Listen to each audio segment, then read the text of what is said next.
안녕하세요 여러분, 반갑습니다. 한달한권 튜토를 맡고 있는 백우인이고요. 저희가 지금 함께하고 있는 책 아시죠? 바로 현대신학사상이에요. 우리가 벌써 몇 번째 시간인지 아세요? 네 번째 시간이죠. 그렇죠? 우리가 오늘은 100페이지대를 넘어서 300페이지로 이제 진입을 할 거예요. 1040페이지 중에서 이제 300페이지를 향해서 가고 있는데 많이 기대가 됩니다. 그리고 오늘 여러분 많이 들어보셨을 거예요. 보네퍼 하면 떠오르는 말이 있잖아요. 하나님 없이, 하나님 앞에서, 하나님과 함께 라는 말이 있죠.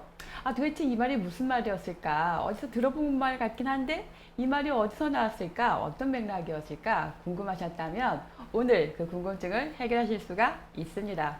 그리고 저희는 오늘 이제 어떻게 할 거냐면 여러분, 그 20세기 초엽의 다른 신학 운동들을 가볍게 좀 터치를 할 거고요. 그리고 해석학으로 넘어가려고 해요. 상당히 재밌습니다. 우리 해석학의 그 효시라고 말하면 누구를 말할 수 있죠? 창시자로서 슐라이어마어를 들 수가 있잖아요.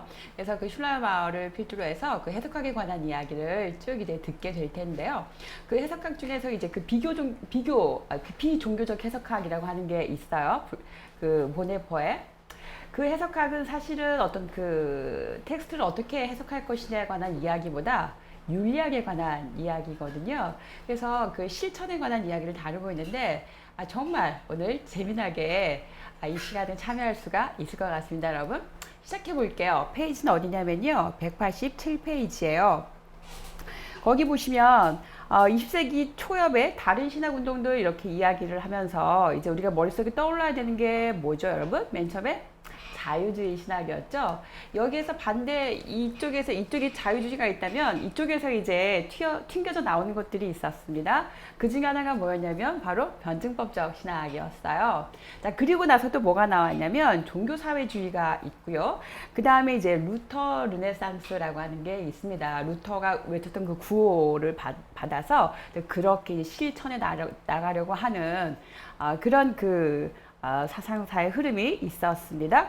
그래서 변증법적 신학이 뭔가 실천이 좀 약한 것 같아 라고 하는 그 비판을 가하면서 그것에 이제 보완한다고 할까요? 그런 맥락에서 종교사회주의가 등장을 하는 것이죠.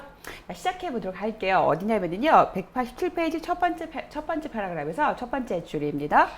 20세기 초에 변증법적 신학과 더불어서 두 번째 줄입니다. 종교사회주의 나오고요. 그 아래 나옵니다. 뭐죠? 루터 르네상스입니다. 자, 이것은 언제 그 대두가 되는 것이냐면 바로 세 번째 줄 나와 있죠. 제1차 세계대전이 기점이 되는 것입니다. 이 세계대전을 그것을 겪고 나서 이제 어떻습니까? 유럽 사회가 전반적으로 붕괴가 되죠. 그러면서 새롭게 어떤 신학적인 종교적인 운동이 일어나게 되는 것입니다.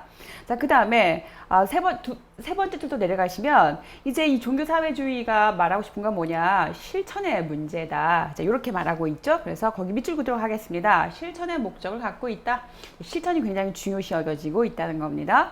그래서 그 시대 상황 속에서 우리가 직면한 그 문제를 어떻게 헤쳐나갈 것이냐, 어떻게 이렇게 관통해 나갈 것이냐, 이것이 관점이 되는 것이죠. 자, 그 다음에 그 아래 내려가 보도록 하겠습니다. 상당히 중요한 포인트죠. 이 종교사회주의가 그러면 무엇을 중심 키워드로 갖고 가는 거냐? 바로 예수가 선포한 하나님 나라에 있었습니다. 거기 밑줄 그으실게요. 예수가 선포한 하나님 나라. 그래서 그 시대 사회적인 문제들, 특히나 노동자 계층 문제. 그래서 이것들이 이제 긴박한 문제로 이렇게 떠오르게 되는 겁니다. 그래서 이 기독교 신앙의 그 관계를 또 새롭게 정립을 하게 되는 겁니다. 그래서 역사와 인간의 그 현실에 대해서 우리는 어떻게 바라볼 것이며 또 어떤 대안을 우리는 마련할 수 있겠느냐 보다 실천적인 것들에 관심을 가진 것이 바로 종교사회주의가 되겠습니다. 넘겨보실게요.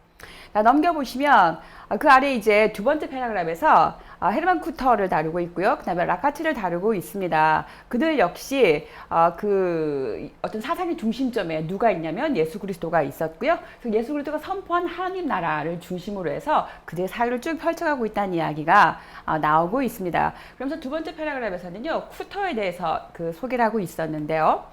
두 번째 패러그래프에서 잠깐 좀 올라가 보실까요? 아래서 올라가면 몇째 줄이냐면요. 대략 9번째 줄이에요. 거기 올라가 보시면 하나님은 만몬의 지배를 거부하는 사회민주주의적 투쟁 속에 계시며 정의로운 사회 질서를 위해서 활동하신다 이렇게 표현하고 있었습니다. 자, 그래서 그 사회민주주의자들 가운데 어떤 하나님의 약속이 성취될 것이다 이렇게 표현하고 있었습니다. 자, 그 다음에 세 번째 패러그래프 첫 번째 줄에 보시면 라가치에 대해서 또 이야기를 하고 있었는데요. 189페이지로 올라가도록 할게요. 첫 번째 줄인데요. 거기 보시면 하나님 나라가 실현되는 장소는 국가도 아니고 교회도 아니다 이렇게 표현하고 있어요. 그럼 어딘데? 거기 나와 있죠? 사회민주당이 추구하는 사회 질서에 있다 이렇게 표현하고 있었습니다. 자, 그 다음에 또 쭉쭉 내려가 보실게요. 189페이지인데요. 여기 그 세 번째 패러그래프 보시면 바르트가 이제 그 어떻게 자신의 노선을 이렇게 틀었는지에 대한 소개가 나와 있습니다. 그래서 그는 하나님 나라와 그리고 사회가 이렇게 엄격하게 구분되어야 된다. 그러면서 절대 타자를 외치게 되는 것이죠. 자, 넘기도록 하겠습니다. 자, 그 다음에 어디를 가시냐면 여러분 190페이지에 보시면 틸리에 대한 소개가 좀 나와 있어요. 세 번째 패러그래프이고요. 첫 번째 줄입니다. 거기 보시면 1920년대 종교사회주의의 어떤 그 운동을 할 때 거기서 어떤 그 지도자 역할을 하는 게 누구였다? 바로 폴 틸리였다. 이렇게 설명하고 있었습니다. 자, 그러면서 191페이지 넘어오실게요. 자, 그가 이해하는 사회주의가 어떤 것이냐를 소개하고 있는데요. 자, 세 번째 줄입니다. 읽어보도록 할게요. 자, 특정한 사회주의적 경제 질서와 경제 정책을 가리키는 총괄 개념이 아니다. 자, 그럼 뭐냐? 문화 전체를 포괄한 삶의 질서를 가리킨다 이렇게 표현하고 있었습니다. 그래서 그의 문화 신학이 상당히 유명하죠, 여러분. 그래서 그의 견해에 따르면 무제약적인 것은 제약된 것과 구별이 된다 이렇게 표현하고 있죠. 따라서 기독교는 모든 문화 형식과 사회 형식들로부터 구별되어야 된다 이렇게 말하고 있었습니다. 왜냐하면 그것이 제약된 것이기 때문이라고 말하고 있죠. 자, 조금 더 내려가 보실게요. 세 줄 정도 더 내려가 보시면 어떤 표현이 있냐면 인간의 행동에 대해서 기독교의 윤리적 기본 규범이 되는 예수의 사랑의 윤리는 삶의 다양한 문화적 형식들 속에서 다양한 형태로 나타날 수밖에 없다 이렇게 표현하고 있습니다. 여기서 언급하고 있는 건 키워드가 뭐가 되겠어요? 다양성이 되는 거죠. 그래서 그 인간이 속해 있는 인간의 삶의 자리에서 경험하는 그 모든 것들이 각각 다양하게 이제 그 어떤 사태에 대해서 다양하게 느낄 것이고 또 다양하게 느끼는 만큼 다양하게 생각하게 될 거라는 거죠. 그래서 그 다양한 문화적 형식들 속에서 다양한 형태로 하나님의 그 사랑의 윤리가 이렇게 체험되고 드러나신다 이렇게 이야기할 수가 있겠습니다. 자, 그 다음에 또 두 번째 패러그래프인데요. 틸리에 의하면 사회주의는 세계의 내재성을 긍정하며 종교적이고 신비적인 동기에서 출발하는 세계 멸시를 거부한다 이렇게 표현하고 있습니다. 세계 내재성을 긍정한다는 이야기인 거죠. 자, 그 다음에 또 내려가 보실게요. 이 표현도 중요한데요. 아래에서 올라가보도록 하겠습니다. 대략 6번째 쪽 올라가시면 어떤 표현이 있냐면 자, 인간이 그 자신의 이성을 가지고 그 자신의 책임으로 형성하는 세계에는 인간성 없는 하나의 기계적인 세계로 변할 수 있으며 결국 독재 체제로 전락하기 쉽다 이렇게 표현하고 있습니다. 그래서 그의 조직신학에 보면 이성에 대해서 이야기를 하는데요. 존재론적인 이성과 도구적인 이성을 가지고 설명을 합니다. 그래서 오늘날 우리가 과학이 엄청나게 발달하고 있잖아요. 이름하여 과학기술 발전의 시대를 살고 있는데 이때 사용되는 이성이 바로 도구적인 이성이라는 것이죠. 그래서 이 도구적인 이성을 가지고 이제 모든 것들이 다 뭐가 되는 거죠? 하나의 수단이 되는 거예요. 그래서 그런 것들을 하나의 그 수단 삼아서 인간을 위해서 뭐든지 다 이렇게 착취하고 억압하고 예속시킬 수 있는 모든 것들이 인간의 지배하에 놓일 수 있는 이제 그러한 삭막한 사회로 이렇게 그러한 세계관으로까지 치닫게 되는 것이죠. 그런 부분을 지적하고 있었어요. 자, 그 다음에 넘겨보도록 하겠습니다. 어디를 보시냐면 여러분 저는 192페이지로 왔어요. 192페이지에서 보시면 첫 번째 패러그래프에서 어디를 읽고 싶냐면 여러분 저는 네 번째 줄 위에서 네 번째 줄 읽을 거예요. 같이 보실게요. 자, 기독교는 정의로운 세계를 형성하고자 하는 사회주의의 의지를 인정해야 된다 이렇게 표현하고 있죠. 그리고 또 그 힘을 자신의 신앙 속에서 발견해야 된다. 그리고 하나님의 은혜에 대한 시야를 열어주고 또 사회주의 이념에 대한 종교적 차원을 제시해야 된다 이렇게 표현하고 있었습니다. 그러니까 뭔가 이렇게 동떨어져 있는 바르트처럼 수직 관계를 이렇게 말하고 있으면서 오로지 하나님에 의해서만, 하나님의 은혜를 통해서만 우리가 무엇인가를 알 수 있고 할 수 있고, 인간의 실천이라든가 노력이라든가 혹은 어떤 그 상호 관계성 안에서 우리가 뭔가를 할 수 있는 그런 것들이 배제된 그런 것들은 아니라는 것이죠. 그래서 우리가 지금 살고 있는 여기, 현재 여기서 직면한 삶의 문제, 그 삶의 문제들에 대해서 우리가 질문을 할 때 신앙은 거기에 대한 대답을 할 수가 있어야 되는 거죠. 그리고 우리가 직면한 그 삶의 문제라고 하는 것이 보편적으로 하나로 객관화된 그런 게 아니란 말이죠. 다양한 경험들, 다양한 어떤 질문들이 있을 텐데, 그럴 때마다 이제 그런 다양한 질문들 답할 수 있는 그런 것들이 이제 성서를 통해서 이루어져야 되지 않겠나. 그게 이제 상관관계법이 되는 거죠. 조금 더 읽어보도록 하겠습니다. 자, 어디까지 내려가시냐면요. 192페이지에서 저는 세 번째 패러그래프에서 아래 세 번째 줄 좀 밑줄을 그어봤어요. 같이 좀 보실게요. 자, 기독교 사회주의는 정의를 통해서 형성된 경계 질서가 그 기초가 된다. 중요한 키워드가 뭐죠? 정의라고 하는 것이죠. 또 인간이기 때문에 인간을 인정하는 것이 그 에토스가 되며 인간에 대한 존중이 되는 것이죠. 또 모든 인간적인 것 속에서 신적인 것을, 또 모든 시간적인 것 속에서 영원한 것을 체험하는 것이 바로 종교적 내용이 되는 새로운 세계와 사회 질서 속에서 하나가 되어야 된다, 이렇게 표현하고 있었습니다. 그러니까 이렇게 초월적인 그런 그 신앙, 종교, 어떤 그런 믿음, 그런 존재가 아니라 내재적인 이 안에 함께 우리 사회와 인간과 이 우주 만물과 이 피조 세계와 함께 그 안에서 섭리하시는, 거기에서 어떤 그 창조의 섭리를 다 실천하고 계시는 그런 하나님에 관한 이야기를 지금 하고 있다고 저는 읽었어요, 여러분. 자, 그 다음에 또 읽어보도록 하겠습니다. 어디까지 가시냐면요. 두 번째 패러그래프에서 틸리의 어떤 그 사상을 좀 읽을 수가 있어요. 두 번째 패러그래프에서 아래서 두 번째 줄 보시면, 자, 세계와 인간을 완성시키려는 점에서 기독교와 사회주의는 일치한다, 이렇게 말하고 있죠. 그리고 이것은 또 창조자 하나님의 뜻에 상응한다, 이렇게 말하고 있었습니다. 그러니까 그가 종교 사회주의 운동을 하면서 이 사회주의가 하는 그런 그 사상의 운동은 결국은 창조자 하나님이 원하시는 바와 일치한다, 이렇게 볼 수가 있겠습니다. 자, 그런데 그랬던 그것이 1차 대전 끝나고 나서 어떻게 됩니까? 와르르 붕괴되고 비판을 받게 되는 것이죠. 그래서 어디를 보시냐면요. 그 두 번째 줄이에요, 여러분. 두 번째 패러그래프에서 두 번째 줄 보시면, 이제 1차 세계대전이 끝나면 인간과 세계에 대해서 질적인 차이 가운데 계신 하나님의 주권을 강조하는 변증법적 신학이 어떻게 된다? 더 매력적으로 다가온다, 이렇게 표현하고 있었습니다. 자, 그 다음에 또 어딜 가시냐면요. 루터 르네상스를 말하고는 히르슈와 알타우스에 관한 이야기가 나옵니다. 좀 넘겨볼게요. 194페이지인데요. 이제 이것은 변증법적 신학하고 조금 약간 결이 다르다고 표현하고 있었어요. 이 루터 르네상스는 두 가지 동의를 갖고 있다고 표현하고 있었는데요. 우리 책 두 번째 패러그래프에서 첫 번째 줄 읽도록 하겠습니다. 거기 보시면, 자, 루터가 그가 속했던 곳이 중세였단 말이죠. 그래서 새로운 시대의 선구자가 아니라고 보았던 트리치의 도전을 인해서 일어나게 되었다, 이렇게 표현하고 있습니다. 그러니까 트리치가 그는 선구자가 아니야, 그 암흑기와도 같았던 암흑시대라고 말했던 그 중세 그 등장한 인물이잖아, 이제 이렇게 비판했다는 것이죠. 그 다음에 또 하나는 가톨릭 교회와 그 다음에 개신교 교회 사이에서 어떤 신학적 문제를 새롭게 거론하면서 이 개신교 신학에 대해서 비판적인 질문들이 막 이렇게 제기가 되었단 말이에요. 그때 이 가톨릭 신학자들의 루터 해석으로 말미암아서 일어나게 되었다, 이렇게 표현하고 있습니다. 그러니까 아무래도 가톨릭 쪽에서는 루터에 대한 이야기가 곱지가 않았을 거예요, 그렇죠? 자, 그러다 보니 그 두 가지 비판점을 가지고 다시 돌아가야 돼, 이렇게가 됐다는 것이죠. 그게 바로 루터 르네상스가 되겠습니다. 자, 그 다음에 또 세 번째 패러그래프인데요. 거기 보시면 중요한 키워드 하나만 잡고 가도록 하겠습니다. 위에서 네 번째 줄이에요. 거기 보시면 칭의론에서 출발해서 찾으셨을까요? 네. 칭의론에서 출발해서 개신교 신학의 종교개혁적 기초를 해명했고, 자, 이에 근거해서 루터가 이해하고 있는 기독교는 양심의 종교다, 이렇게 표현하고 있었습니다. 그래서 그 해석에 따르면 그가 누굽니까? 지금 그 세 번째 패러그래프 첫 번째 줄에 나와 있는 인물이에요. 누굽니까? 칼벌이 되는 것이죠. 자, 그 다음에 거기 보시면 그의 해석에 의하면 루터의 신학적 사고는 하나님으로부터 시작한다. 중요한 키워드 뭐죠? 하나님이 되겠습니다. 그래서 하나님에게서 의와 사랑은 완전한 일치 속에 있다. 공의와 정의는 무엇과 똑같다? 사랑과 똑같다. 이렇게 말하고 있었습니다. 자, 그 다음에 또 넘어오도록 할게요.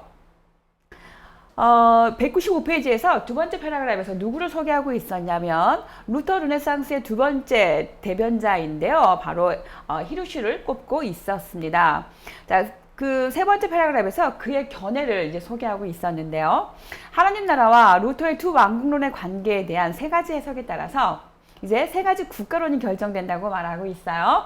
거기 보시겠습니다. 먼저 휴고 그로티우스가 주창했고 또 이 영국에 널리 퍼져 있는 자연법적인 해석은 하나님 나라를 미래적이며 피안적인 것으로 본다 이렇게 표현하고 있습니다. 중요한 키워드가 무엇인가요? 피안적이다. 동그라미입니다. 자연법의 이성적 원리에 근거한 국가론을 주장하고 있다 이렇게 말하고 있죠. 자, 그 다음에 여기서 그러면 하나님 나라는 세속의 나라와 어떻게 되겠어요? 전혀 무관한 것이 되어버리겠죠. 피안적인 거니까. 여러분 피안의 반대가 뭐죠? 차안이에요. 차안. 차안이 어디죠? 여기 우리 현실 삶. 피안은 어디죠? 현실 밖에 저기를 말하는 거죠. 자, 그 다음에 또 어디가 있겠습니까? 거기 보시면 두 번째입니다. 자, 프랑스 사회주의적 해석은 하나님 나라를 이 세계 속에서 완성해야 될 것으로 본다 이렇게 표현하고 있었죠. 자, 따라서 하나님 나라의 윤리적이고 종교적 이상에 따라서 기존의 국가를 비판하고 있었고요. 또 하나님 나라를 이 세계 속에서 완성해야 될 윤리적 공동체로 세속화를 시키고 있습니다. 자, 여기서 하나님 나라는 세속의 나라와 어떻게 되는 거죠? 동일시가 이루어지는 것이죠. 자, 그래서 이제 형제된 사랑은 결국은 사회적인 평등과 어떻게 되는 것이죠? 혼동되게 되는 것입니다. 같이 써버리는 것이죠. 자, 그 다음에 또 어딜 보시냐면 3번인데요. 독일 관념주의적 해석은 루터의 두 왕국론을 적절하게 파악하고 있었습니다. 넘기시면 자, 자신의 질서를 갖고 있는 세속의 법적 국가는 하나님 나라하고 구별은 되지만 그러나 분리는 된다 안 된다? 되지 않는다라고 하는 이야기예요. 어떻습니까? 헤겔리안적인 사고가 막 떠오르지 않나요? 자, 그 다음에 또 어딜 보시냐면 네 번째 줄인데요. 개인의 관심과 민족의 관심은 어떻다? 일치하고 있다. 밑줄그어 주시고요. 자, 그 다음에 쭉 내려가셔서 알트하우스로 가도록 하겠습니다. 알트하우스를 보시면 거기서 이제 네 번째 줄인데요. 위에서 민족은 하나님의 창조 질서다 이렇게 표현하고 있었습니다. 그래서 민족에 대한 충성은 결국 뭐다? 아주 거룩한 것이 될 거예요. 또 교회는 민족의 문제에 대해서 중립적일 수가 없다 이렇게 표현하고 있었습니다. 민족은 모든 개인들 위에 있는 전체 총괄 개념이다 이렇게 표현하고 있었습니다. 그러면서 그가 이제 뭘 말하냐면 질서신학에서 그런 식의 이야기를 하고 있으면서 그 다음에 원계시에 관한 이야기를 해요. 우리 책 아래서 세 번째 줄입니다. 196페이지고요. 알투하우스의 신학에서 아주 큰 비중을 차지하고 있는 게 원계시라고 하는 개념이 있는데요. 기독교의 진리라고 하는 책에서 다뤘던 내용이에요. 자, 쭉 가시면 도대체 원계시가 뭔데 궁금하시죠? 197페이지 다루고 있습니다. 아래서 내려가도록 하겠습니다. 아래서 네 번째 줄인데요. 거기 보시면 자, 원계시란 무엇이냐면 인간과 세계의 모든 현실 속에 언제나 현존하는 하나님의 자기 증거를 가리킨다 이렇게 표현하고 있었어요. 자, 중요한 키워드가 무엇입니까? 어디서나 언제나 하나님, 그 현존하는 하나님의 뭐다? 자기 증거가 바로 뭐다? 원계시다. 이렇게 말하고 있어요. 자, 세계 모든 현실 속에서 하나님은 그의 존재와 그리고 그의 의지가 무엇인가를 다 나타내주고 있다. 이렇게 표현하죠. 그렇기 때문에 따라서 모든 인간은 예수 그리스도를 만나기 이전에 성서의 증언이 없이도 피할 수 없는 하나님의 관계를 이미 갖고 있다. 이렇게 표현하고 있었습니다. 넘겨보실게요. 자, 그러면 원계시는 구체적으로 어디에 있는 거냐 물어봐야겠죠. 자, 그것은 어디에 있냐면 인간의 언어에 있다고 말해요. 또 어디에 있느냐? 양심에 있다고 말해요. 또 어디에 있느냐? 종교에 있고 질서들에 있다 이렇게 표현하고 있었습니다. 그리고 진리와 선함과 아름다움과 의로움에 대한 규범들, 그리고 인간의 생동성과 사멸성, 자연의 모든 사물들, 역사적 인물들, 인간의 공동체들, 죄와 재책, 운명과 책임으로 이렇게 인간의 역사에 있다 이렇게 표현하고 있어요. 모든 것을 통해서 우리는 다 알 수 있어 원계시를, 이런 이야기가 되는 것이죠. 그래서 이 모든 것들 속에 하나님의 원계시 혹은 기초적인 계시라고도 하는데요. 자, 그것이 있다 이렇게 표현하고 있었습니다. 자, 그 다음에 두 번째 줄에 보시면 그가 이제 종교에 관한 이야기를 하는데요. 자, 종교는 자기를 인간에게 증언하는 하나님에 대한 인간의 의식적인 관계다 이렇게 표현하고 있었어요. 동의가 되십니까? 종교를 뭐라고 말하냐면 하나님 자기는 인간에게 증언하는 하나님에 대한 인간의 의식적인 관계다 이렇게 표현하고 있는 거예요. 하나님과 나와의 관계를 설정하는 게 종교다 이렇게 말하는 것이죠. 그래서 겸손과 희생 가운데서 하나님을 인정하고 하나님께 복종하고 하나님께 순종하고 결국은 하나님을 믿음으로 따르는 단계까지 가는 것이겠죠. 자, 그 다음에 거기 보시면 또 종교에 대해서 기가 막힌 표현이 있어요. 자, 종교는 하나님의 자기 증언에 대한 인간의 반향이요. 또 자기 증언 아래 있는 그의 상황의 표현이다. 여기에 바로 종교의 진리가 있다. 이렇게 쓰여 있습니다. 여러분, 이 말은 우리가 조금 곱씹어 봐야 되지 않을까요? 자기 증언에 대한, 하나님의 자기 증언에 대한 인간의 반향이다. 또 자기 증언 아래 있는 그의 상황의 표현이다. 그게 종교다. 이렇게 표현하고 있었습니다. 한번 고시어 보시고요. 무엇인가 이렇게 떠오르는 생각들이 있으면 단톡방에서 나눠주시면 감사하겠습니다. 자, 그 다음에 또 어딜 보시냐면요. 세 번째 패러그래프에서 맨 마지막 줄이에요. 거기 보시면 원계시가 있기 때문에 이제 구원의 계시는 인간에 의해서 이해될 수 있고 수용될 수 있다 이렇게 표현하고 있었습니다. 그러니까 원계시가 모든 것에 다 있기 때문에 우리 인간은 저절로 알 수가 있다고 하는 것이죠. 그래서 그 구원의 계시조차도 인간에 의해서 알 수 있다 이렇게 말하고 있습니다. 그런데 199페이지 보시면 첫 번째 줄에서 이 모든 원계시가 어떻게 되어 있다? 찌그러진 상태에 있다 이렇게 표현하고 있었죠. 자, 누가 떠오르시나요 여러분? 지금 막 칼뱅도 떠오르시고요. 그렇죠? 종교교육 받을 떠오르셔야 되고요. 그 다음에 또 누구 떠오르시죠? 우리가 지지난주에 다루었던 에밀 브루너 막 떠오르시죠, 여러분? 그래서 원계시도 이제 왜곡되어 있겠죠, 여러분? 그래서 쭉 넘어가시면 첫 번째 패러그래프에서 몇 줄 올라가시냐면요. 대략 7번째 줄이에요. 자, 거기 보시면 오히려 생각이 허망해져서 그들의 지각 없는 마음이 어둠으로 가득 차게 되었다. 이렇게 표현하고 있었습니다. 자, 그러므로 원계시는 구원의 확신을 줄 수가 없다. 이렇게 표현하고 있었어요. 자, 그것은 예수 그리스도 안에 있는 구원의 계시를 필요로 한다. 그러니까 무슨 말입니까, 여러분? 우리에게는 원계시가 있어. 그래서 우리가 그 구원의 계시도 다 알 수가 있어. 이런 이야기였는데 그런데 말이야, 그 원계시가 글쎄 찌그러졌지 뭐야, 왜곡됐지 뭐야. 그러니까 우리는 그 구원의 계시를 알 수가 있겠어, 없겠어 이렇게가 되는 거죠. 그러니까 우리는 뭐가 필요하다는 거죠? 예수 그리스도 안에 있는 구원의 계시만이 어떻게 하는 거예요? 우리를 알 수 있게 한다는 것이죠. 그래서 구원의 계시를 통해서 원계시가 성취된다 이렇게 표현하고 있었습니다. 자, 그 다음에 또 알터우스 신학에서 중요한 것은 무엇이냐면 종말론이에요. 거기 보시면 아래서 두 번째 줄입니다. 종말론 밑줄만 긋고 넘어가실게요. 1922년에 출판된 이야기였습니다. 넘겨보실게요. 자, 거기 보시면 키르케고르의 영향을 받았다라는 이야기가 나오죠, 여러분. 거기 보시면 위에서 네 번째 줄입니다. 읽어볼게요. 시간과 역사의 의미는 현재 순간 속에 있으며 현재 순간 속에 영원히 있는 것으로 생각이 됩니다. 따라서 모든 순간은 영원한 순간으로 생각이 되겠죠. 종말은 역사의 미래에 있는 것이 아니라 영원히 그 속에 나타나는 현재 순간에 있다고 생각이 됩니다. 우리 그 바르트나 또 키르케고르 같은 경우 생각해보면 정말 그 끝에 이렇게 드러나는 것처럼 그 영원의 시간 안에서 이렇게 드러나는 것처럼 보인단 말이죠.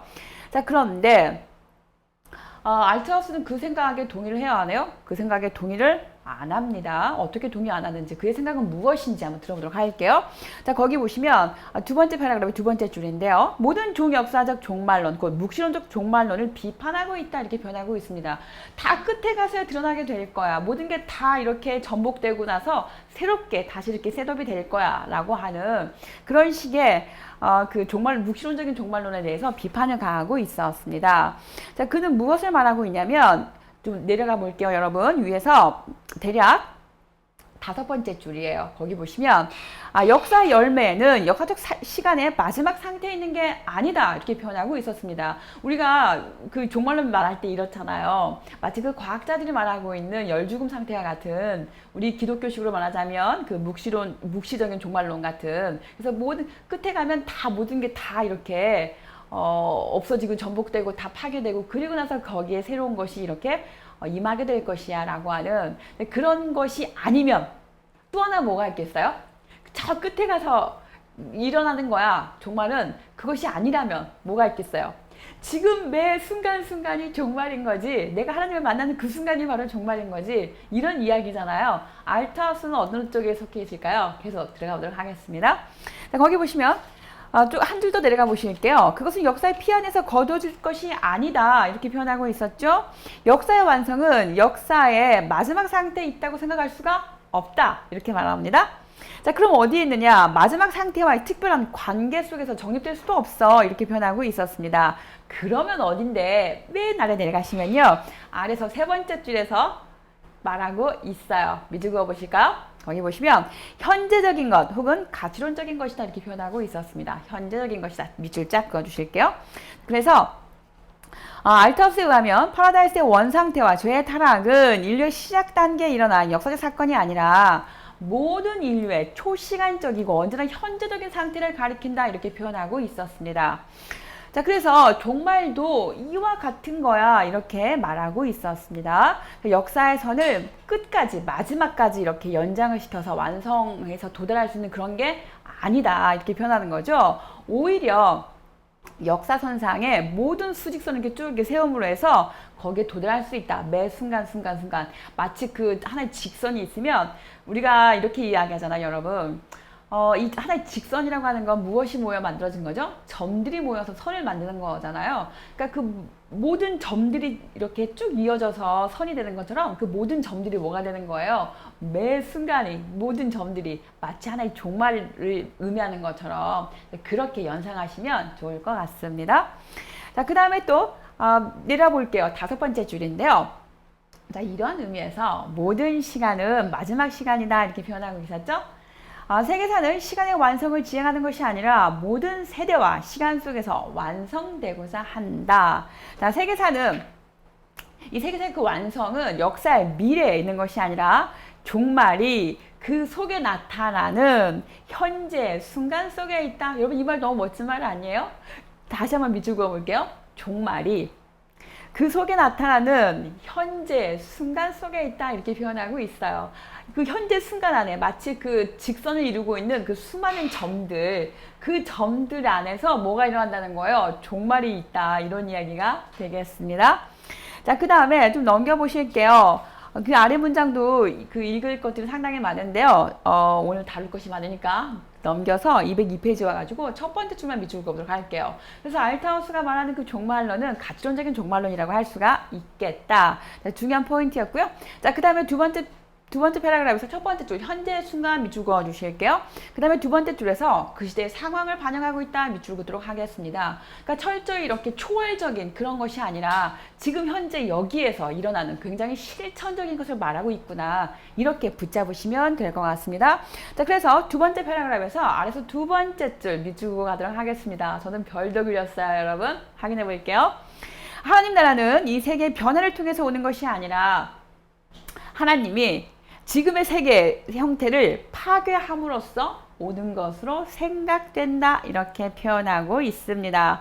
자, 그 다음 그런데 자, 그가 한 말이 한계가 있어. 자, 우리 이 책의 저자인 김민진 교수는 이렇게 맨 마지막 줄에서 말하고 있습니다. 거기 보시면 알타우스의 가치론적 종말론에서도 역사 상실의 문제점이 있다. 이렇게 표현하고 있는 거예요. 지금 현재 여기만 이렇게 말하다 보니까 그 역사적인 어떤 그 실천적이고 그러면서 어떤 그 시간성 안에서 이루어지고 있는 그 모든 문제들은 다 어떻게 되는 거죠? 이렇게 무너져 버리게 되는 거죠. 그러면서 오로지 지금 현재 여기만 이렇게가 되는 거기 때문에 역사 상실의 문제점을 갖고 있다라고 하는 거. 자, 그것이 지적 사항이었습니다. 자, 그 다음에 또 이제 넘어가 보도록 할게요. 어디냐면요. 드디어 205페이지입니다. 20세기 전반기의 신학적 해석학. 자, 굉장히 재밌는 내용이에요, 여러분. 저는 해석학이 이렇게 흥미진진한 건 줄 몰랐어요. 그 번역에 관해서도 정말 이렇게 재밌게 읽은 적이 있었거든요. 우리가 어떤 그 텍스트를 번역한다. 즉, 영어 원서를 우리나라 말로 번역한다. 독일어 원문을 우리나라 말로 번역한다라고 할 때, 우리가 생각하는 그 번역의 의미는 그 텍스트 내용을 저자가 쓴 내용을 그대로 우리말로 옮겨오는 게 번역 아닌가? 라고 생각할 수가 있겠는데 알고 보니까 그게 아닌 거예요. 어떤 그 마치 지평과 지평의 만남처럼 그러면서 그 해석자 혹은 번역자의 어떤 그 사상이 거기에 녹아들어 있어야 되는 것이고 그러면서 새로 제3의 혹은 또 다른 전혀 다른 어떤 그 텍스트로 만들어지는 과정이 또 번역이더라고요. 자, 해석학도 다르지 않았어요, 여러분. 자, 들어가 보도록 하겠습니다. 먼저 슐라이어마우어 딜타의 해석학적 통찰과 문제점을 보도록 하겠습니다. 슐라이어마우어의 뒤를 이어서 딜타이가 이제 그 해석학을 영향을 받죠. 슐라이어마우어를. 그 다음에 또 그 딜타의 영향을 또 누가 받습니까? 판덴베르크가 받잖아요. 자, 계속 읽어보도록 할게요. 자, 해석학이라고 하는 그 개념은 풀이, 해석을 뜻하는 그리스어 헤르메네이아에서 유래한다 이렇게 표현하고 있었습니다. 그러니까 원래 해석이다라고 하는 것은 해석학이다라고 하는 것은 어떤 의미냐면 무엇을 풀이한다. 뭔가를 해석한다 이런 말이 되겠죠? 뭔가를 풀이하고 해석하려면 어떤 게 필요한 거죠? 이해가 필요한 거잖아요. 그래서 우리 책에서 보면 이해라고 하는 걸 상당히 또 중요하게 다룹니다. 그래서 하이데거 같은 경우는 이해라고 하는 게 우리 존재의 어떤 그 하나의 양식으로 이 이해라고 하는 개념을 사용하기도 했었거든요. 뒤에 가서 확인해 보도록 할게요. 자, 그 다음에 어딜 보시냐면 첫 번째 패러그래프에서 이것만 좀 살펴보도록 할게요. 주석하고 해석학을 조금 비교하고 있는 문장이었는데요. 자, 주석이 해석의 실천적인 측면, 곧 특정한 성서 본문을 해석하는 실천을 가리킨다면 해석학은 성서 본문의 해석에 관한 이론, 곧 주석의 이론을 가리킨다 이렇게 표현하고 있었습니다.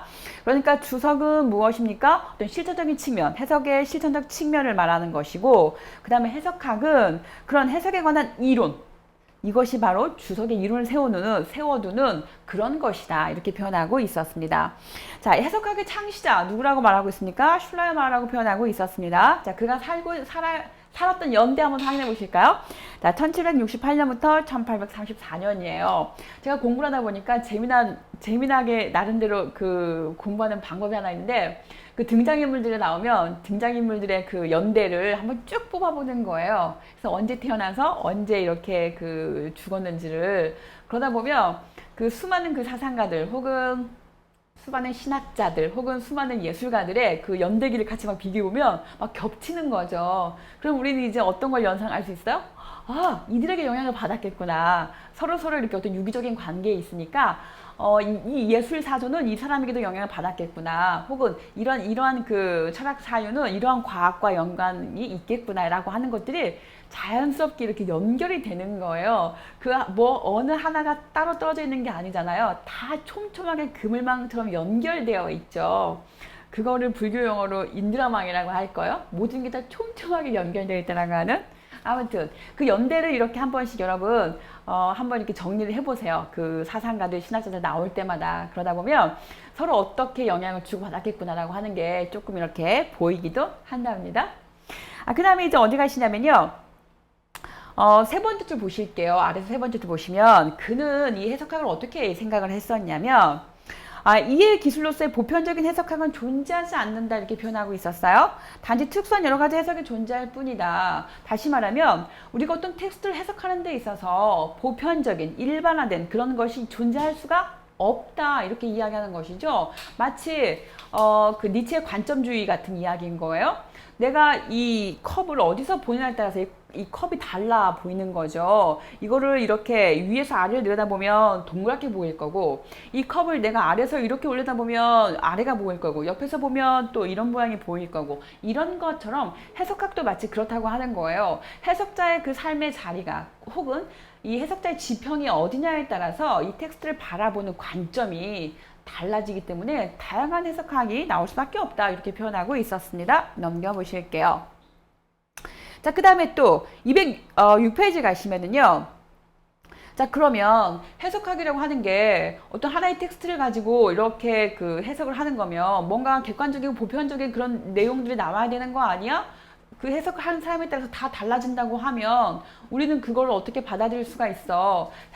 걸 하는 데 있어서 어떤 그 룰 같은 게 있잖아요. 그러면 그 룰에 따라서 뭐 그 어떤 양식이라든가 혹은 어떤 그 문법 구조라든가 뭐 시제라든가 이런 것들을 기반으로 해서 그 텍스트를 똑같이 이렇게 하나하나 해 나가면 그럼 다 똑같은 객관적이고 보편적인 해석이 나와야 되는 거 아니야? 그런데 왜 다양한 것들이 나온다는 거지? 그럼 우리 이걸 어떻게 받아들일 수가 있어? 이렇게 표현하고 있잖아요. 자, 이런 질문이 나왔을 때 거기 보시면 이런 문법적인 해석은 좀 보완이 되어야 된다는 거예요. 무엇이 필요하냐? 마치 우리 그 뭡니까 단팥빵 안고 없는 찐빵인가요? 찐빵에는 뭐가 있어야 되는 거예요? 안고가 있어야 되는 거잖아요. 그런데 우리가 올바른 해석을 하려면 문법적인 해석도 해야 하지만 플러스 영혼이 담겨야지, 마음이 담겨야지와 같은 느낌으로 심리적인 그런 해석을 가해줘야 된다, 가미해줘야 된다. 그럴 때 올바르된 해석이 나오는 거다. 이렇게 표현하고 있었어요. 그래서 밑줄그어 보실게요. 자, 문법적인 해석은 심리학적 해석을 통해서 보완되어야 한다. 밑줄그도록 하겠습니다. 몇 줄이냐면요. 위에서 6번째 줄 읽으시면 거기에 있습니다. 찾아칠까요? 그 다음에 또 어디 가시냐면 두 번째 패러그래프에서 이해한다는 거에 대한 이야기가 나옵니다. 이해한다. 동그라미 쳐보실게요. 자, 이해한다고 하는 것은 세 번째 줄입니다. 내가 너를 이해해 라고 할 때 그 우리가 사용하는 그 이해한다고 하는 건 다시 말하면 공감은 돼. 그 말인 거잖아요. 너의 그 상황이, 너의 그 말이, 너의 그 어떤 처지가 이해가 돼 라고 하는 것은 나도 그 사람의 상태를 마치 역지사지처럼 경험할 수 있고 간접적이지만 경험할 수 있고 그래서 그 간접적인 경험을 통해서 느낄 수 있고 같이 그래서 아픔을 공유할 수 있는 이제 그런 상태를 우리가 생각을 해봤을 때 좀 읽어보도록 할게요, 여러분. 이해한다고 하는 것은 뭔가 무전제성이고 객관성이 있고 냉정성을 요구하는 게 아니라고 하는 거죠. 우리가 냉정하게 팔짱 딱 끼고 앉아가지고 누군가가 막 그 어려움을 말하고 있는데 아주 그 냉정하게 그래 이해할 수 있겠어. 이게 가능한가, 여러분? 상대방이 뭔가 말할 때 너의 말을 내가 이해할 수 있어. 내가 너의 상황을 네 상황처럼 느낄 수 있어라고 하면 예컨대 상대방이 뭔가 슬픔에 관한 이야기를 하면 우리도 어떻게 되는 거죠? 같이 막 이렇게 미간이 이렇게 일그러지면서 같이 슬픈 표정이 혹은 슬픈 감정이 되면서 이해가 되는 거잖아요. 그런 것처럼 무전제성이라든가 객관성 또 어떤 그 냉정성을 요구한 상태에서는 이해가 되는 게 아닌 것 같아요. 자, 그 아래 좀 읽어보도록 하겠습니다. 해석자가 텍스트의 그 저자와 함께 느끼고 함께 경험하는 거다. 거기 밑줄 쫙 긋고 가실게요, 여러분. 자, 해석자는 텍스트의 저자와 함께 느끼고 함께 경청하는 거다. 이렇게 표현하고 있었어요. 다시 말해서 저자와 해석자의 심리적인 동시성을 요구하는 생동적인 과정이 바로 뭐다? 해석하기다. 이렇게 표현하고 있었습니다. 자, 그러므로 슈라이마는 그 문법적인 해석을 넘어서 심리학적인 해석의 필요성을 강조하고 있었죠. 자, 그 다음 몇 줄 내려가시냐면요. 두 번째 줄 더 내려가 보도록 할게요. 자, 한 특정한 인간의 삶의 계기로 이해되어야 된다. 또 이렇게 표현하고 있어요. 그러면서 텍스트가 말하는 것을 단순히 객관적으로 이렇게 바라보고 이해하고 분석하고 그렇게 하는 것이 아니라 주관적으로, 예감적으로 해석해야 된다. 이렇게 표현하고 있었어요. 저는 이 표현이 좀 고민스러웠어요. 그 특정한 개인으로, 이렇게 특정한 한 사람의 그 삶으로 이렇게 한 사람 삶의 어떤 계기로 이해를 하고 그러면서 그 삶을 주관적으로 막 예감적으로 이렇게 확 이렇게 알게 되는 거 그게 어떻게 가능할까? 하나님만 가능할 것 같은데 네 이런 고민이 잠깐 들었었습니다. 어쨌든 주관적으로 예감적으로 해석해야 된다 이렇게 표현하고 있었고요. 자, 해석이란 텍스트가 생성하는 과정 자체를 뒤따라서 형성하는 것 혹은 뒤따라 구성하는 것을 뜻한다 이렇게 말하고 있었습니다. 그래서 슐라이마어는 해석의 대상을 텍스트에다가 제한시키지 않았어요. 이 특정한 텍스트가 저자의 내면에서 언어로 등장하는 과정.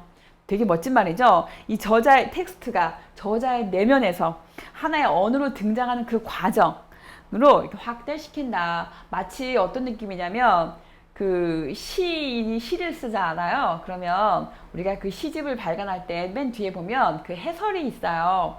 발문도 있고 특히 이제 그 해설 같은 경우를 보면 그 시 하나하나에 대해서 시인이 어떠한 그 생각으로 이 시어를 썼는지, 그래서 전체적인 그 시어를 통해서 무엇을 말하고 싶었는지를 다 이렇게 짚어내면서 하나하나 이렇게 이야기를 해주잖아요. 마치 저자의 입이 된 것처럼, 혹은 저자의 생각을 다 읽어낸 것처럼 해설을 이렇게 쓰잖아요. 굉장히 놀랬어요. 근데 그렇게 되려면 어떻게 해야 되는 거죠? 동떨어져서 이건 그냥 텍스트야. 내가 이 텍스트를 그냥 읽고 객관적으로 이런 단어 썼으니까 이런 느낌이구나. 이렇게를 쓰면 그건 올바른 해석이 아닌 거라는 거죠. 철저하게 어떤 그 동질적인 그런 그 감정들, 그런 그 삶의 동질성이라고 하는 그런 것들 기반으로 해서 예감적으로, 주관적으로 이렇게 딱 알아채서 이렇게 써야 된다는 것이죠. 그래서 저자의 내면에서 뭔가 그 생각들이 언어로 이렇게 막 그 뚜벅뚜벅 걸어 나올 수 있게, 살아있는 말이 될 수 있게 이렇게 해야 된다는 게 해석하기에 관한 슐라이마의 생각이었습니다. 그 다음에 또 좀 내려가 볼게요. 그렇게 하려면 이제 어떻게 해야 되느냐, 심리 안으로 들어가야 된다는 거예요. 그 텍스트 저자의 심리 안으로, 무슨 생각으로 이 단어를 썼어? 무슨 생각으로 이런 말을 썼어? 이렇게 하나하나를 이렇게 파헤치듯이 그 안으로 들어가서 이 저자가 이런 상황에서 이런 것을 보고 이런 생각으로 이런 표현을 한 거구나, 이렇게 낱낱이 알아야 된다는 것이죠. 그래서 그 저자의 심리 속으로 들어가서 그 저자와 함께 느끼고 생각해야 된다. 이게 해석학의 과제다. 이렇게 말하고 있었습니다. 그 다음에 이제 또 207페이지 가보실게요. 거기 보시면 이제 딜타이가 쭉 또 이어봤습니다. 그래서 나중에 이제 그 실존론적인 해석까지 영향을 미치게 되는 것이죠. 그래서 이제 쭉 좀 내려가 보실게요. 207페이지에서 우리가 문제시할 수 있는 그런 문장이 나옵니다. 저자의 심리와 정신세계 속으로 들어가서 그 심적인 과정을 파악하고, 그리고 뭔가 이렇게 재구성하는 일이 도대체 그게 어떻게 가능해? 이게 가능하기나 해? 이런 질문을 할 수가 있잖아요. 자, 그랬더니 슐라이마가 마치 그 스토아주의와 같은 그런 생각을 말하는 거예요. 보편이성이라고 하는 게 있잖아. 그래서 우린 다 할 수 있어. 이런 얘기 하거든요. 읽어볼게요. 두 번째 패러그래프에서 세 번째 줄이에요. 모든 인간은 하나의 보편적인 본성, 여기서 본성이라고 표현하죠. 보편적인 본성을 갖고 있어. 그래서 그들 상호 간의 말과 이해는 하나의 어떤 그 공통성을 지닌다, 이렇게 표현하는데, 자, 이 대목에서 우린 누가 떠오르나요, 여러분? 칸트 떠오르지 않나요? 공통감이라고 하는, 자, 칸트를 이렇게 살짝 이렇게 갖다가 옮겨서 쓴 느낌을 저는 받았습니다. 그래서 상호 간의 말과 이해는 공통성을 지닌다라고 하는 그런 이야기였고요. 자, 그 다음에 두 줄 더 내려가시면, 이의 근거는 저자와 해석자가 공유하고 있는 중요한 키워드가 뭐죠? 공유한다는, 공유하는 인간의 보편적인 본성이라고 하는 어떤 동질성, 동그라미 치실게요. 자, 동질성 혹은 유사성이 있다, 이렇게 표현하고 있었습니다. 자, 그 다음에 또 어딜 보시냐면요, 딜타에 관한 이야기 잠깐 좀 언급을 해볼게요. 아래에서 몇 줄 올라가시냐면 대략 6번째 줄이에요. 거기 보면 딜타이를 다루고 있는데요.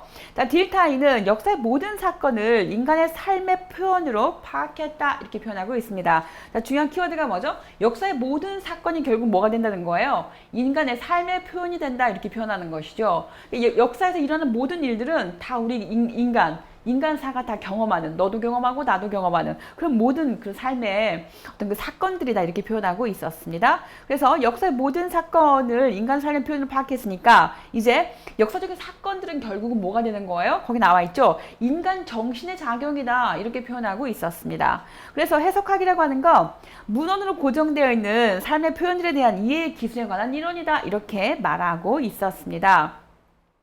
좀 넘겨보실게요.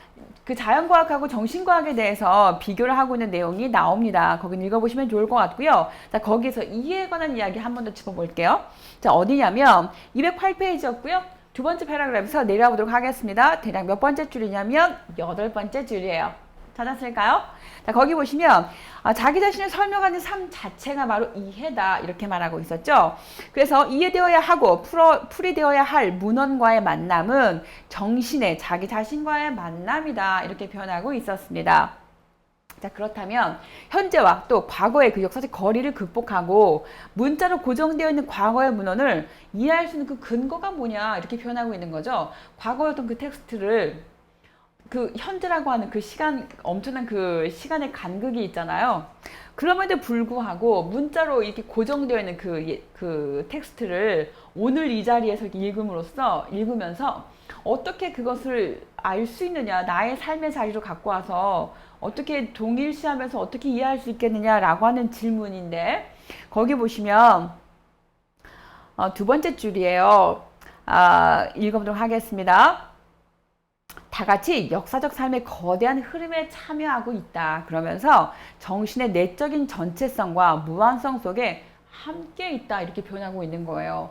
그러니까 그 텍스트가 쓰여져 있는 어떤 그 과거의 시간과 이 텍스트를 해석하고 있는 해석자의 지금 현재의 시간에 그 시간상의 엄청난 갭이 있잖아요. 그럼에도 불구하고 거기에는 뭐가 있다는 겁니까, 지금? 그 전체성과 그 다음에 또 뭐가 있는 거죠? 뭔가 그 부분들이 같이 이렇게 연결되어 있는 그런 내용들이 들어있다 이렇게 표현하고 있는 것이죠. 자, 그래서 거기 보시면 조금 더 내려가도록 할게요.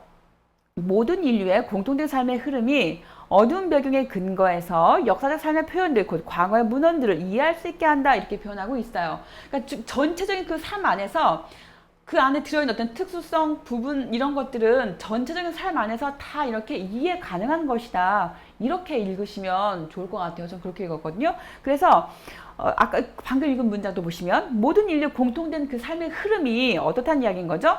어떤 역사적 삶의 표현들, 곧 뭐가 되는 것이죠? 과거의 문헌들을 이해할 수 있게 되는 그런 전거가 된다. 그런 근거가 된다. 이렇게 말하고 있었습니다. 자, 그 옆에 보시면요. 낯선 텍스트의 해석을 위한 전제는 그 이전에 있던 삶 자체와 또 해석자의 관계이고, 그는 역사의 현상들을 이 삶의 객관으로서 이해할 수가 있다. 이렇게 표현하고 있었죠. 자, 그러나 어떤 문제가 발생하냐면 그 옆에 문장입니다. 인간의 삶은 다양하기 때문에 과거의 문자로 고정된 삶의 표현이라든가 또 객관화에 대한 인간의 이해는 다양할 수밖에 없는데 그런 이해가 과연 타당하겠느냐라는 질문 물을 수가 있겠죠. 자, 그랬더니 209페이지로 와가지고요. 거기 세 번째 줄에서 이야기하고 있어요.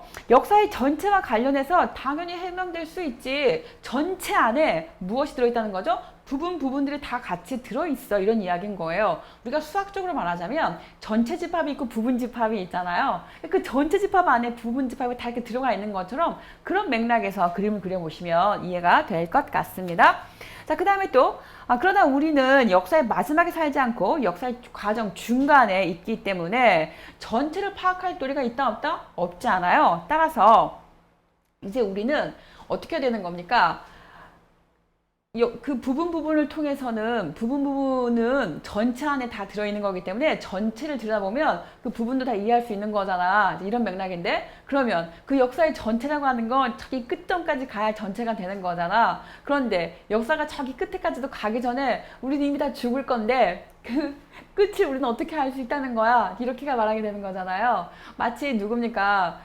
그 판넨베르크가 그 보편사로서의 계시를 말하면서 역사의 끝에 가서 정말 끝에 가서 모든 게 다 알려지게 될 거야. 지금은 그 완전한 지식이 아닌 거야. 지금은 희미하게 보고 있는 거야. 그러나 그때 가게 되면 마치 얼굴과 얼굴을 맞대는 것처럼 모든 것들이 다 분명하게 확연하게 드러나게 될 거야. 이런 이야기 하잖아요. 여기서 보시면 계속 읽어볼게요, 여러분.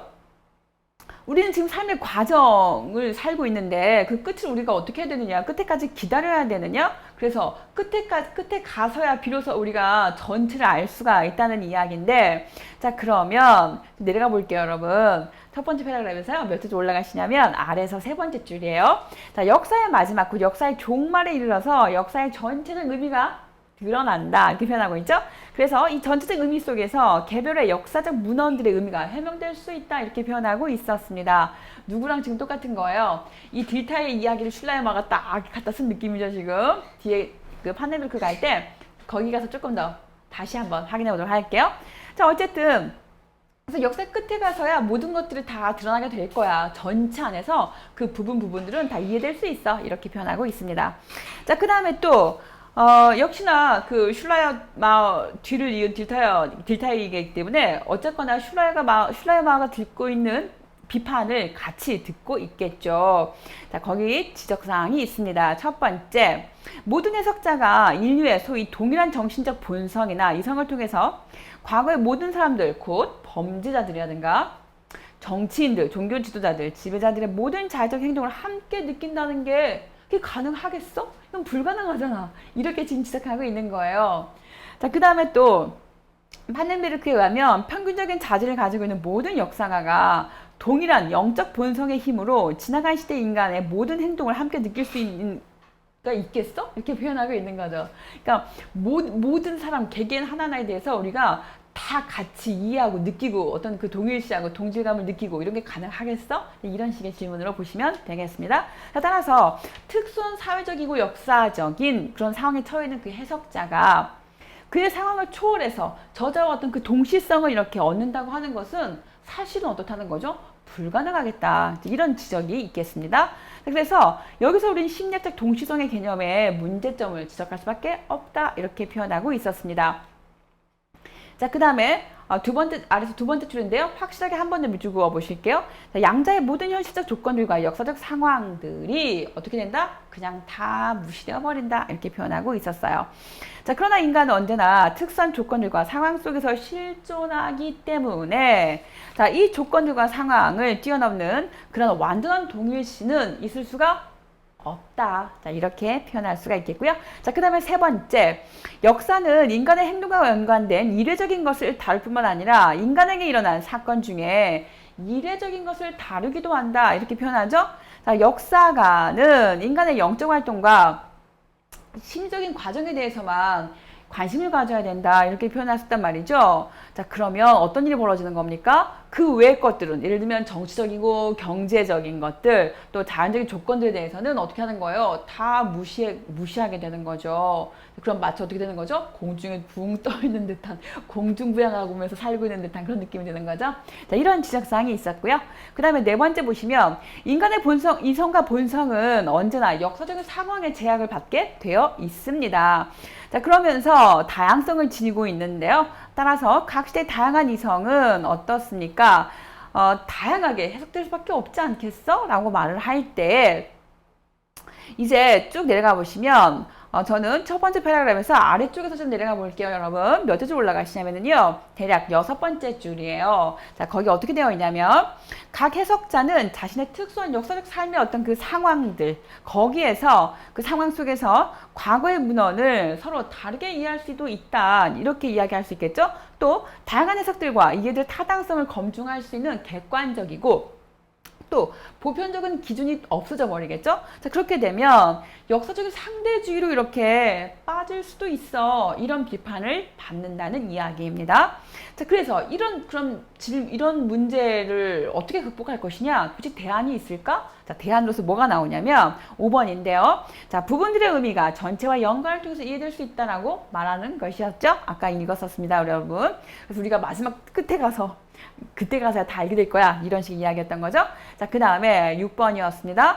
딜타의 해석학은 과거 지향적 해석학이라고 지향할 수 있다. 정의할 수 있다. 이렇게 표현하고 있었습니다.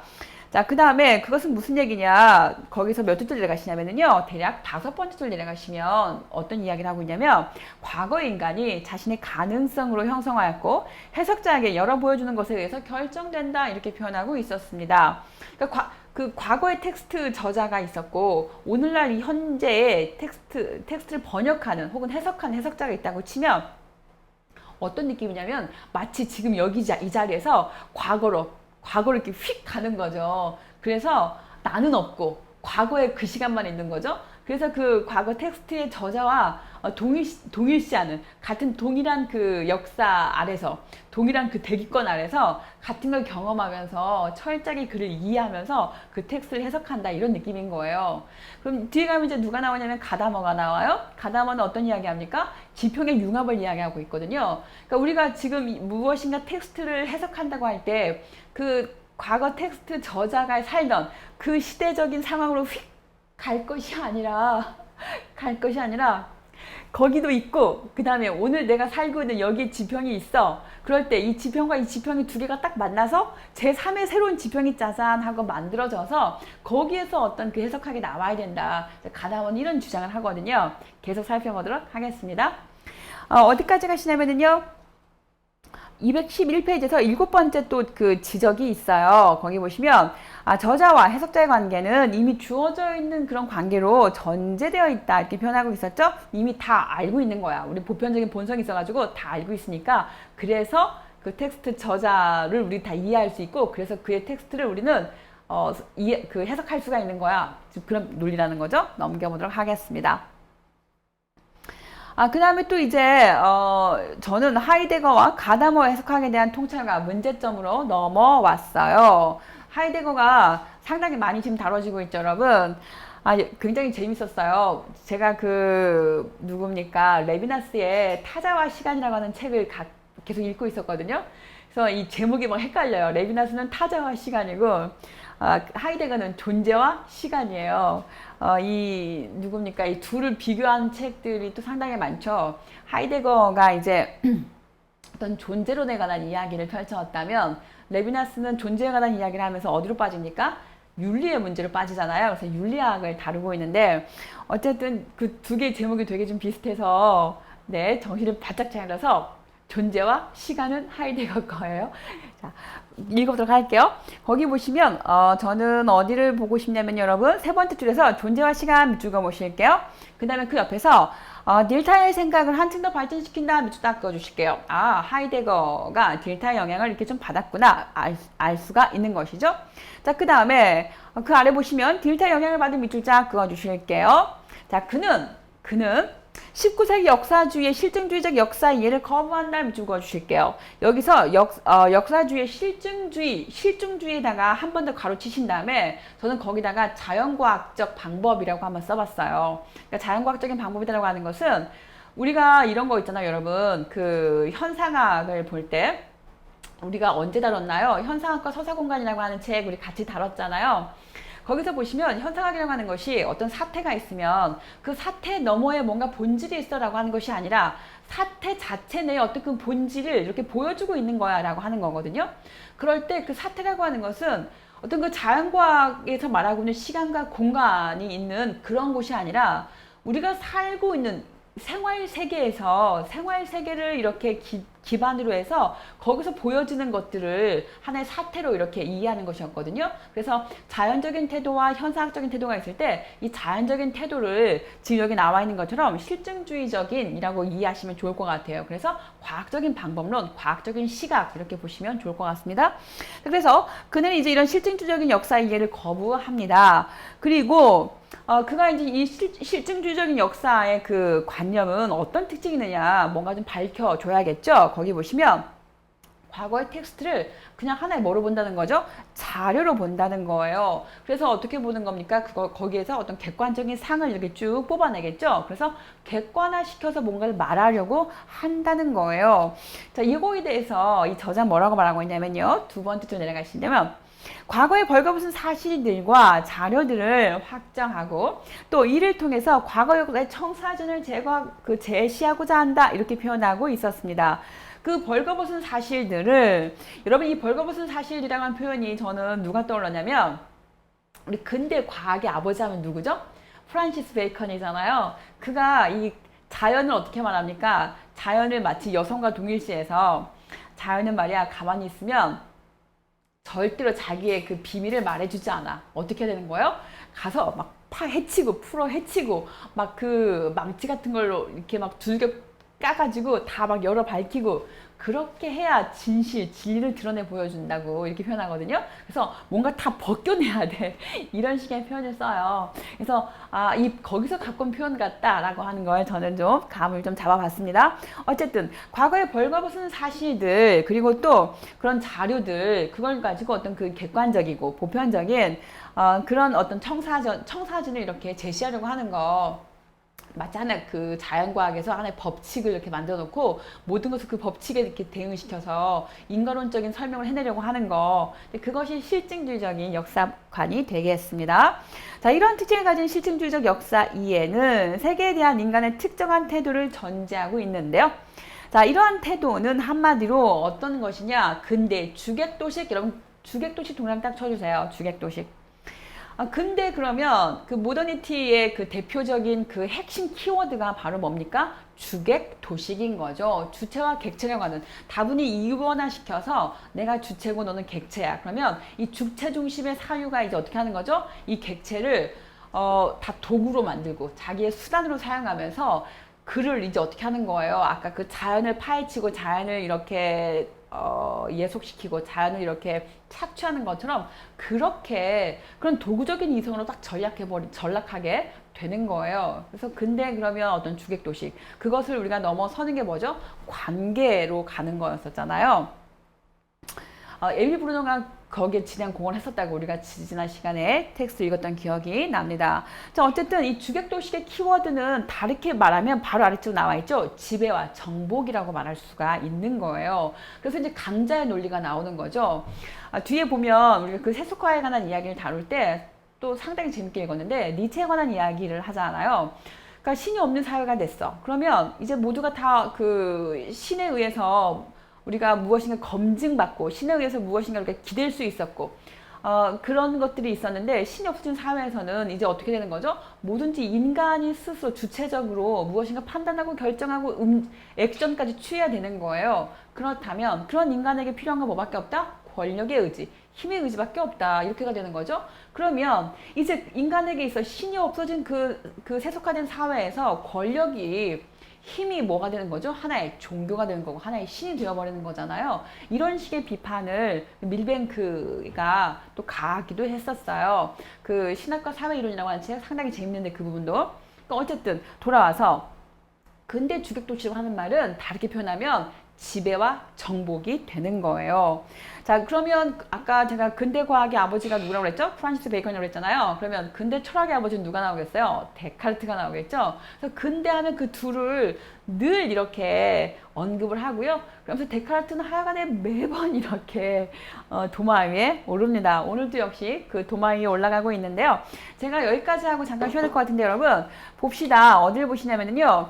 데카르트가 무슨 말 했느냐. 나는 생각한다 코로 존재한다라고 말했단 말이죠. 그가 물론 내가 생각하는 존재라고 하는 걸 누가 담보해? 신이 담보하지 라고 할 때 어떤 그 신의 존재를 이렇게 증명하는 그런 그 화법이었을 수도 있겠지만 그러나 그가 생각하는 존재다. 나는 생각함으로써 난 존재한다라고 할 때 이제 어떤 그 생각하는 존재, 개인의 어떤 주체성, 이성 이것이 대단히 중요하게 되어버린 거잖아요. 그래서 두 번째 보시면 이제 사유하는 존재 그리고 연장되는 사물 뭔가를 딱 나눠져 버리는 거죠. 그러면서 생각하는 존재가 그 모든 것들을 다 뭐하게 되는 거죠? 지배하게 되고 정복하게 되는 그런 그 사회의 흐름으로 가게 되어버리는 것이죠. 그래서 나를 뺀 나머지는 다 뭐가 되는 거예요? 하나의 대상이 되고 하나의 사물화가 되어버리는 것입니다. 자, 그런데 하이데거는 이것을 어떻게 한다? 부정하고 비판한다. 어떻게 비판하는지 그의 생각은 잠시 후에 계속 들어오도록 하겠습니다. 잠시 후에 뵐게요.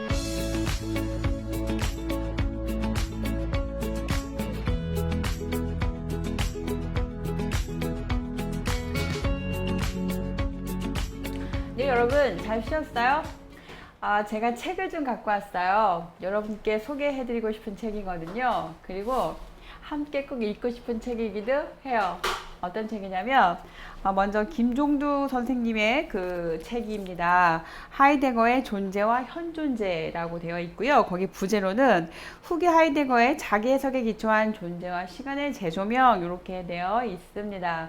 우리가 그 존재와 시간이라고 하는 원텍스트를 읽기는 상당히 좀 어려울 거예요. 저는 그 책을 한 2번 정도 읽었거든요. 용어 설명이 있어요. 그 용어 설명이랑 막 같이 놓고 막 읽었어요. 상당히 어렵더라고요. 재미난 용어들도 되게 많았어요. 그 하이데거의 그 특징이 본인의 단어, 어휘를 이렇게 그 독특한 어휘들이 있잖아요. 그가 그만 사용하는 그래서 그런 언어들을 이렇게 만나는 게 상당히 즐겁고 재미난 반면 상당히 또 어렵기도 하더라고요.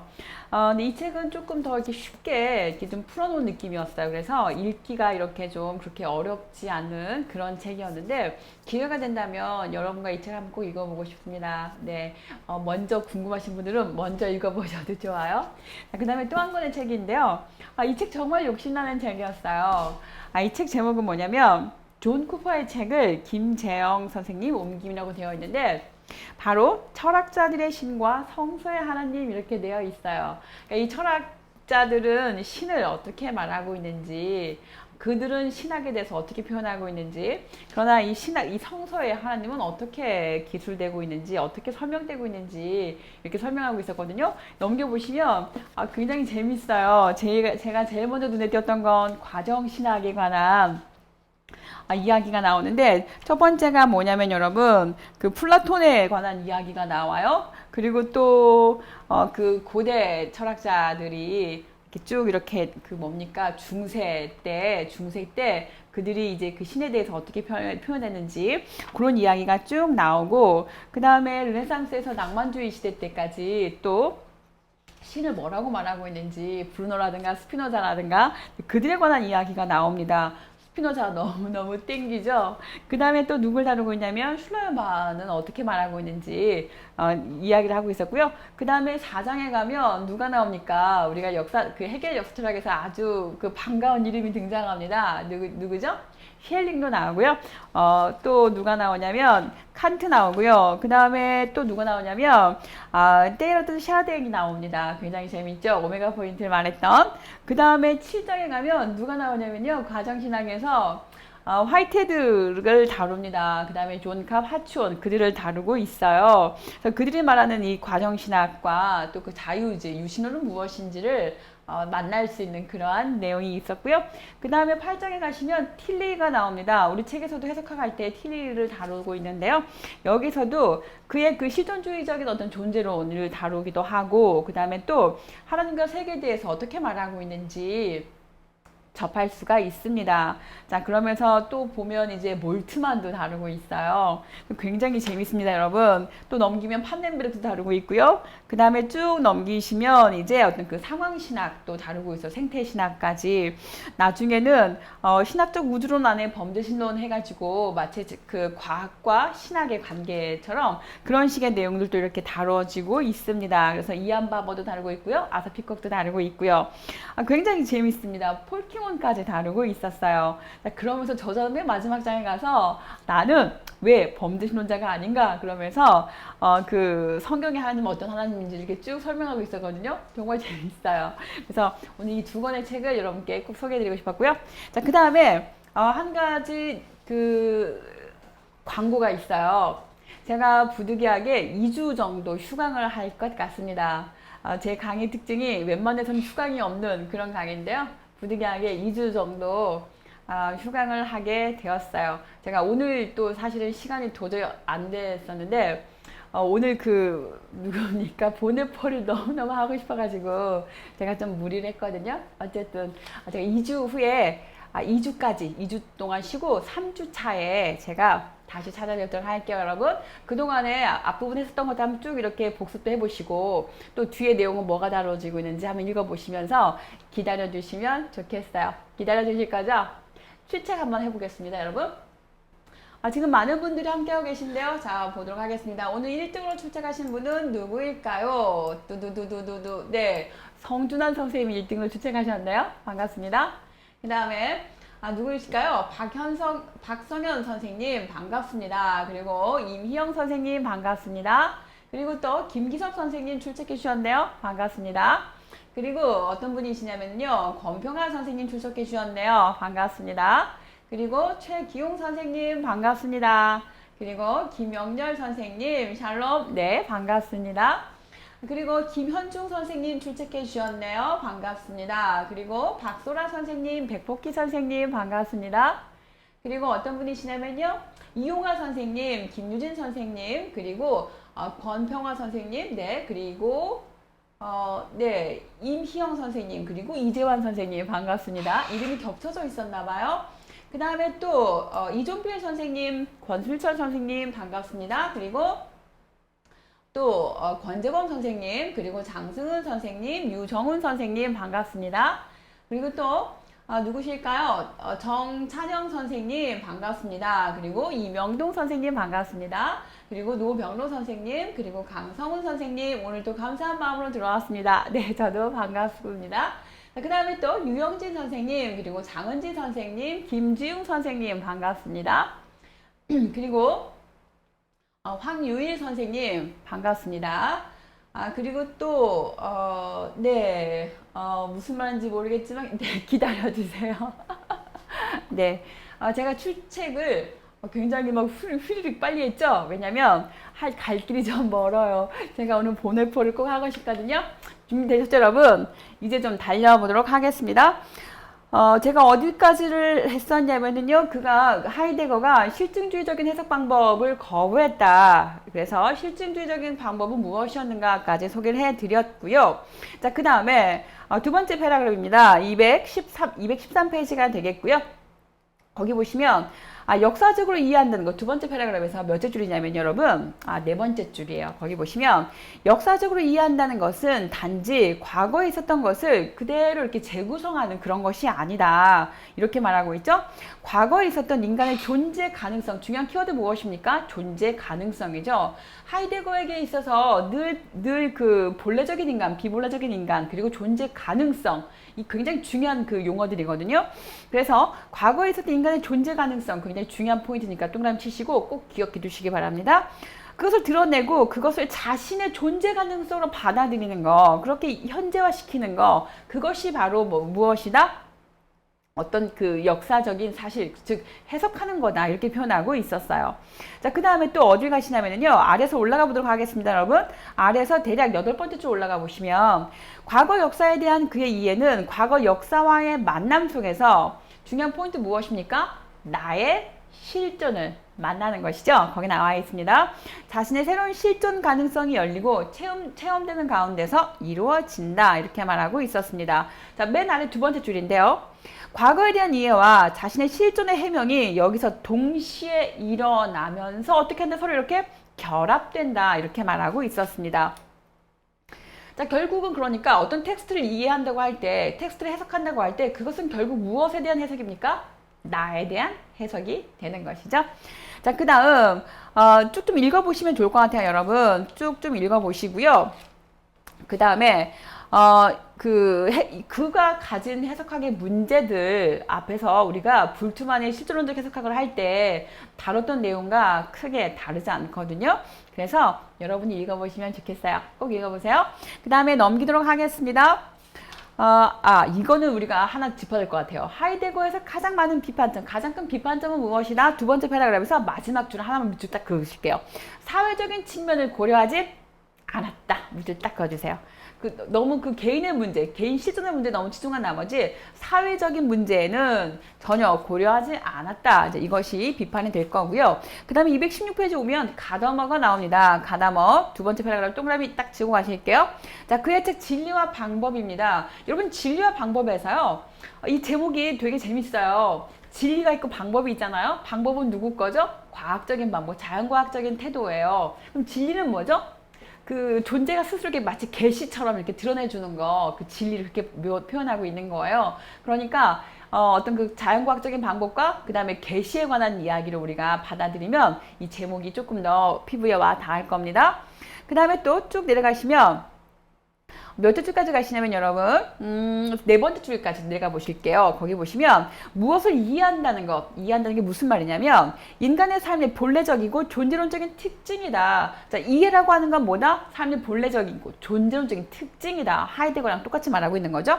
자, 그렇게 이해하시면 좋을 것 같고요. 그 다음 쭉 좀 내려가 보실게요. 216페이지에서 맨 마지막 줄입니다. 자, 어떤 사물을 해석하면서 이해하는 과정 속에서 해석자의 현재적인 지평과 해석되어야 될 과거의 지평 사이에 무엇이 지평이 이렇게 융합된다 이렇게 표현하고 있어요. 그러니까 가다머는 과거의 지평, 현재 지평이 이렇게 있을 때 현재 지평을 버려버리고 과거로 딱 가서 여기에서 해석자를 만나는 그런 게 여기서 그 뭐죠? 텍스트의 저자를 만나는 게 아니라는 거예요. 자, 여기 있고 여기 있을 때 그 두 개가 딱 만나서 제3의 지평이 이렇게 새롭게 열리는 거. 자, 그런 생각을 갖고 계시면 되겠습니다. 자, 그런 생각으로 텍스트 읽으시면 가다머에 관해서는요, 쉽게 읽으실 거고요. 그 다음에 218페이지 오셔서, 그 다음에 이 가다머가 중요하게 여기는 게 대화입니다. 보시면 세 번째 패러그래프 되겠네요. 세 번째 패러그래프에서 첫 번째 줄입니다. 대화 동그라미 잡고 가실게요. 어떤 그 지평의 융합을 통해서 새로운 보편성을 더 큰 보편성을 가진 지평으로 이렇게 나아갈 수가 있는데, 이제 우리는 어디에서 그것을 볼 수가 있느냐, 그러한 예로서 대화가 있다. 그러니까 대화를 통해서 마치 지평의 융합이 이루어지는 것처럼, 그래서 좀 더 커다란 보편성이 이루어지는 것처럼 그렇게 설명하고 있었습니다. 자, 그 다음에 네 번째 패러그래프인데요. 첫 번째 줄에 보시면 가다머는 이제 어떤 전통은 뭘로 나타나냐면 언어로서 나타난다 표현하고 있었어요. 언어 동그라미 쳐주세요, 여러분. 하이데거도 마찬가지지만 언어를 굉장히 중요시 여기잖아요. 이 언어를 마치 현상학적인 개념에서 표현하고 있어요. 그래서 언어가 존재의 지배라고 표현하고 있었고, 그래서 그는 휠더린의 그 시를 굉장히 찬양하죠. 시인 중에 시인이다 이렇게 표현하고 있었고, 시인의 역할이 뭐냐, 뭔가 존재하지 않은 것, 말할 수 없는 것, 아직 말해지지 않은 것을 말해야 되고, 뭔가 경건하지 않은 것, 거룩하지 않은 것 안에서 그 거룩함을 발견할 수 있고 그것을 말할 수 있는 게 시인이다 이렇게까지 표현하고 있었거든요. 그래서 그에게 그 언어는 굉장히 중요해요. 존재의 어떤 그 본질을 드러내줄 수 있는 그런 중요한 도구거든요. 여기서 보시면 가다머도 그렇게 크게 다르지 않습니다. 자, 그런데 마치 그러면 존재는 언어로 규정되는 거고, 그러면 언어라고 하는 건 마치 그 말장난처럼 내가 어떤 표현을 하냐에 따라서 그 존재가 규정된다는 거야? 이건 마치 말장난 아니야? 이렇게 말할 수도 있겠는데요. 그러나 219페이지 보시면 두 번째 패러그래프에서 언어라고 하는 건 하나의 진술의 구조를 갖는다 이렇게 표현하고 있었습니다. 그래서 그 진술의 구조를 갖고 있는데, 다시 말하면 우리가 그 물 자체라고 하는 게 있잖아요. 물 자체를 표현할 때 우리는 무엇을 사용하는 거죠? 언어를 매개로 사용한단 말이죠. 그러면 그 언어가 이 물 자체를 다 고스란히 그대로 다 표현할 수가 있느냐? 그럴 수가 없다는 거죠. 늘 이렇게 미끄러져 나가고 뭔가 부족한 어떤 결여, 공백들이 있다는 거예요. 그럴 때 그 담아내지 못한 것들은 어떻게 할 거냐, 이제 이런 질문을 할 수가 있을 텐데, 자, 거기 보시면 219페이지 세 번째 패러그래프에서 첫 번째 줄이에요. 자, 언어를 통해서 표현되는 그런 의미는 언제나 하나의 변질된 의미를 갖는다 이렇게 표현하고 있는 거죠. 그래서 본래 말해져야 하는 그런 그 의미 지평은 진술 속에서 방법적인 정확성과 함께 어떻게 된다? 은폐되어 버린다 이렇게 지적하고 있었습니다. 그래서 아래 네 번째 줄 보시면, 그러므로 해석자는 이제 진술의 배경으로 돌아가서 그것이 생성된 상황과의 연관 속에서 그 상황으로 돌아가서 그것들을 성찰하고 이해하고 말할 수 있어야 된다 이렇게 표현하고 있었어요. 그래서 그 말해지지 않은 것들, 뭔가 언어가 담아내지 못한 것들을 그 과거의 상황으로 가서 거기서 직접 확인하고 그것을 가지고 말할 수 있어야 된다. 자, 이렇게 보시면 좋겠습니다. 그래서 이 가다머의 해석학의 어떤 그 장점을 말한다고 치면, 넘겨서 220페이지입니다. 그 여러 가지 쭉 이야기하고 있는데, 그 중에 첫 번째 하나가 어떤 그 시간적인 간격을 인정하고, 그러면서 그 긴장 관계 안에서 새로운 지평으로 나아가서 좀 더 큰 보편성을 이렇게 획득할 수 있어. 이런 장점을 말할 수가 있겠고요. 그럼에도 불구하고 무엇인가 어떤 그 전이해를 기반으로 해서 이미 무엇인가를 알고 있고 뭔가를 생각하고 있고, 그래서 그걸 기반으로 해서 우리가 이해할 수 있다라고 하는 그런 게 담아있지 않아? 담겨있지 않아? 이런 지적도 있을 수가 있겠습니다. 자, 그 다음에 어떤 게 또 중요하냐면요. 네 번째 패러그래프인데요. 첫 번째 줄에 보시면 성서 해석하고 그럼 어떻게 이제 이렇게 같이 매칭할 수가 있겠느냐. 저는 이 부분이 우리에게 의미가 있는 것 같았어요. 그래서 저는 별을 띄워놨어요. 읽어볼게요. 거기 보시면, 자, 성서 본문 해석자는 먼저 그가 참여하고 있는 현대의 어떤 그 지평과 또 그 자신의 정신적인 상황도 고려해야겠죠. 그리고 또 신약성서 저서의 그 지평의 어떤 간격을 또 의식을 해야겠죠. 그런 다음에 이 신약성서의 그 사고체계, 그 다음에 오늘날 현대인의 사고세계, 그리고 그 속에서 자신의 그 자리를 지키면서 서로 어떻게 해야 되는 거죠? 이렇게 연관되어 있는 뭔가를 찾고, 그러면서 거기서 뭔가를 종합해내고, 그래서 하나를 뭔가를 이해하려고 하는 그런 그 노력들이 필요하겠다. 이렇게 설명할 수가 있겠습니다. 자, 그러나 그 문제점이 있는데요. 역시 문제점 뭐가 있겠습니까? 해석과 대화를 지평의 융합으로서 한 예를 대화를 말했는데 이 저자는 이제 어떻게 지적하고 있냐면 대화와 해석은 달라. 어떻게 다르냐면 211페이지에서 설명하고 있습니다. 거기 보시면 텍스트 해석이 언어의 사건으로 되는 것은 단순히 어떤 그 대화를 통해서 되는 게 아니야. 누가 말을 걸어와서 거기에 대해서 응답한다고 해서 해석이 되는 게 아니야. 대화랑은 다른 거지. 이렇게 표현하고 있었습니다. 그래서 해석자와 텍스트를 연결시키는 언어 방식을 해석자가 발견을 해내야 된다는 거죠. 그렇게 함으로써 가능한 것이고 이 가담화가 말하는 그 지평의 융합은 대화에서 볼 수 있는 하나의 언어가 아니라고 하는 거예요. 그래서 지평의 융합을 표현하는 새로운 언어 방식의 형성과 함께 일어나는 거다. 다른 어떤 새로운 언어를 통해서 새로운 지평이 열어져야 된다고 하는 거. 자, 그렇게 이해하시면 좋을 것 같고요. 그 다음에 두 번째에서 보편사적 연관성의 이해의 근거로 숨어 있음을 볼 수 있다. 거기 읽어보시면 좋을 것 같고요. 우리가 슐라마랑 비판했었던 것들, 앞부분에서 실존론적 해석학에서 비판했던 것들과 크게 다르지 않기 때문에 자, 읽어보시면 좋을 것 같고요. 221페이지에서 문제 하나를 던집니다. 보편사적 연관성이 과연 무엇이냐? 라고 하는 질문 던지면서 그 아래 쭉 설명하고 있는데요. 그 부분도 읽어보시면 좋겠고요. 자, 그 다음에 에른스트 푹스의 실존론적 해석학입니다. 이것도 보시면 실존론적인 해석학 앞부분에 불트만이 있었잖아요. 불트만과 그의 제자들이랑 쭉 같이 이렇게 노선상에 있다고 생각하시면 좋을 것 같아요. 그래서 그 부분도 여러분에게 넘기도록 하겠습니다. 꼭 읽어보시길 바라요. 자, 그러면 우리는 이제 어디까지 가느냐? 쭉 넘겨가시고요. 쭉쭉 넘겨가시고 자, 보네퍼로 갈 거예요, 여러분. 자, 페이지 넘기도록 하겠습니다. 제 2부예요. 현대신학의 확장과 전환. 그래서 페이지 한 장을 열어보시면 전체 6장으로 되어 있고 그 6장에서 무엇을 다룰 것인지를 개괄하고 있는데요. 그 부분은 짚고 넘어가겠죠? 자, 제 1장입니다. 제 1장에서는요. 보네퍼의 기독교의 비종교적 해석을 다루고 있습니다. 이 기독교의 비종교적인 해석이 무엇인지 궁금하시죠? 뒤에 가서 다루도록 할게요. 그 다음에 2장에서 뭘 다루냐면 세속화 신학과 하나님의 죽음의 신학을 고가르텐, 그 다음에 로빈슨, 또 벤 뷰런, 하비 콕스 이렇게 세속화의 신학을 가지고 그것이 어떻게 발전되었는지, 그래서 어떻게 시작이 되었고 급기야는 하나님은 죽었다라고 하는 사신신학이라고 하죠. 그 사신신학까지 어떻게 이렇게 전개되어 왔는지, 그래서 그것의 비판점 무엇인지를 고찰하고 있는 게 2장이고요. 자, 그 다음에 3장은 폴 틸리의 존재론적인 신학을 말하고 있습니다. 그러면서 그는 이 신학의 존재론적이고 문화적인 확장이라고 말할 수 있다. 그의 신학은 이렇게까지 표현하고 있었고요. 그는 이제 상관관계법을 말하고 있었죠. 그 부분을 다루게 될 거예요. 그러면서 있음이라든가 또 있음 자체, 또 개체와 참여 등의 존재론적인 양극들의 균형 관계 이런 것들을 하나의 구원으로 볼 수 있겠느냐, 여러 가지 질문들을 던지고 있는데요. 상당히 재밌어요. 그 다음에 4장에 가시면 오스카 쿨만의 뭐가 나옵니까? 구원사 신학이 나오죠. 이것도 아주 재밌어요, 여러분. 역사의 차원을 상실하고 신앙과 실존의 영역으로 퇴역한 변제법적인 신학과 실존 신학에 반해서 이제 거기 딱 반대 서서 신학적인 사고의 시야를 어디까지 넘기는 거죠? 전 세계사적으로 이렇게 확장을 시키는 거예요. 굉장히 재밌어요, 여러분. 마치 거대한 오케스트라가 이렇게 울려 퍼지는 그런 느낌이었어요. 오스카 쿨만의 구원사 신학은. 그 다음에 5장입니다. 5장은요, 판넨베르크죠. 모든 것을 결정하는 힘으로서의 하나님의 현실성, 하나님의 힘.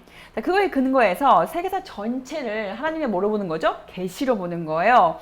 자, 그럼 보편사 신학에 대해서 다룰 겁니다. 자, 그가 해결의 어떤 변증법적인 논리를 그대로 갖고 간 거 아니야? 라고 말할 수 있겠는데, 그대로 딱 갖고만 간 건 아니라고 하는 거죠. 자, 어디가 다른지를 비판하고 있었습니다. 그 차이점을 설명하고 있었어요.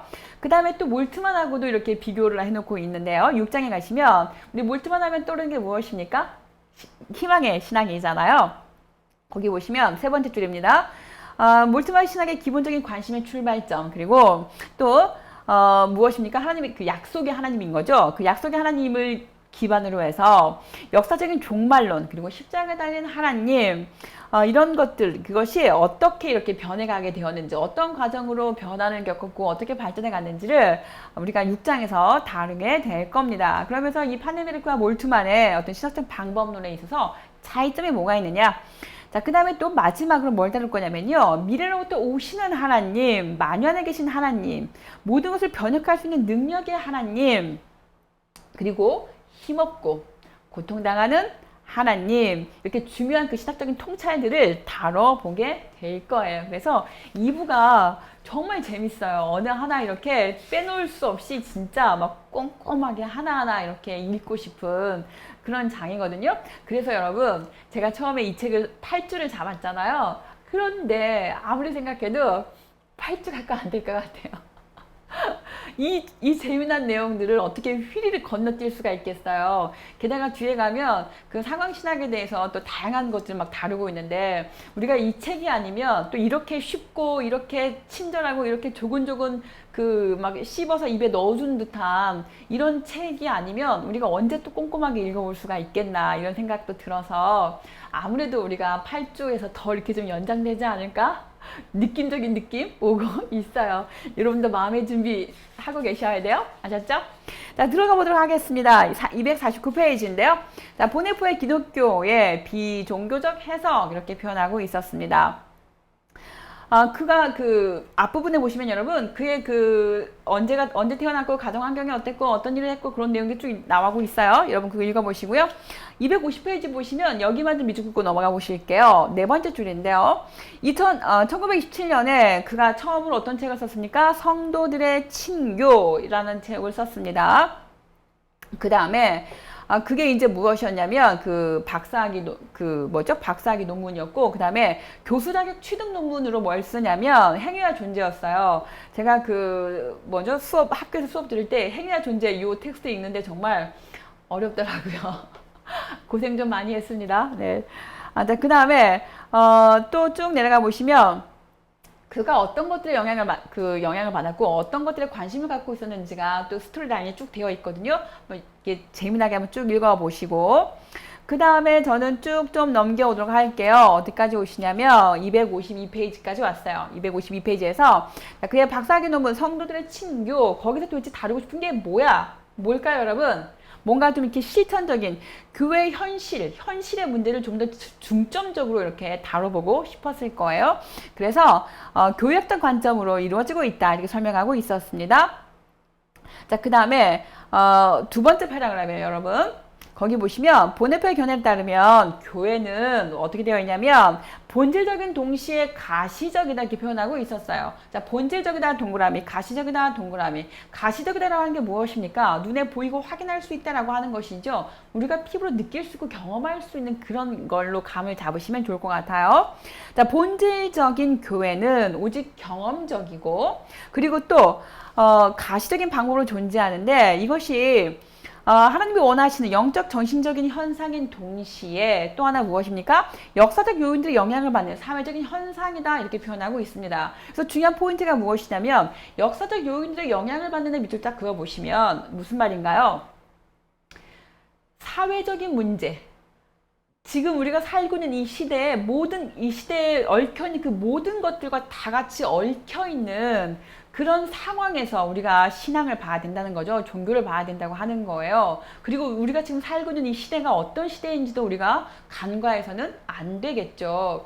그래서 우리가 살고 있는 이 시대에 맞게, 예를 들면 뒤에 보면 이제 성숙한 이성이라고 하는 표현이 나와요, 여러분. 그 칸트의 계몽된 이성이라고 하는 걸 그대로 이제 쓴 것 같은데, 성숙한 이성을 가진 인간에게 마치 성서에서 말하고 있는 그 구원의 그 이야기들은 마치 하나의 신화처럼, 마치 동화처럼 들린단 말이죠. 그래서 이것들을 그러면 오늘날 현실에 맞게 어떻게 말할 수 있겠느냐, 이런 이야기를 합니다. 세속화된 이 세계가 다름 아닌 이 성숙한 이성을 가지고 만들어 놓은 세상인 거잖아요. 그렇기 때문에 성숙한 이성에게는 하나님은 계셔라고 하는 하나의 작업가설, 이런 건 다 와르르 무너져 버렸어. 마치 여러분 이런 거예요. 우리 그 볼링 해보셨죠, 여러분? 볼링 핀들이 쫙 세워놓고 이 공을 이렇게 굴리면 스트라이크 딱 되어버리는 거죠. 10개가 한 번에 확 넘어져 버리는 거예요. 그 상태가 바로 무엇입니까? 성숙한 그 이성으로 만들어진 세속 사회가 되는 거죠.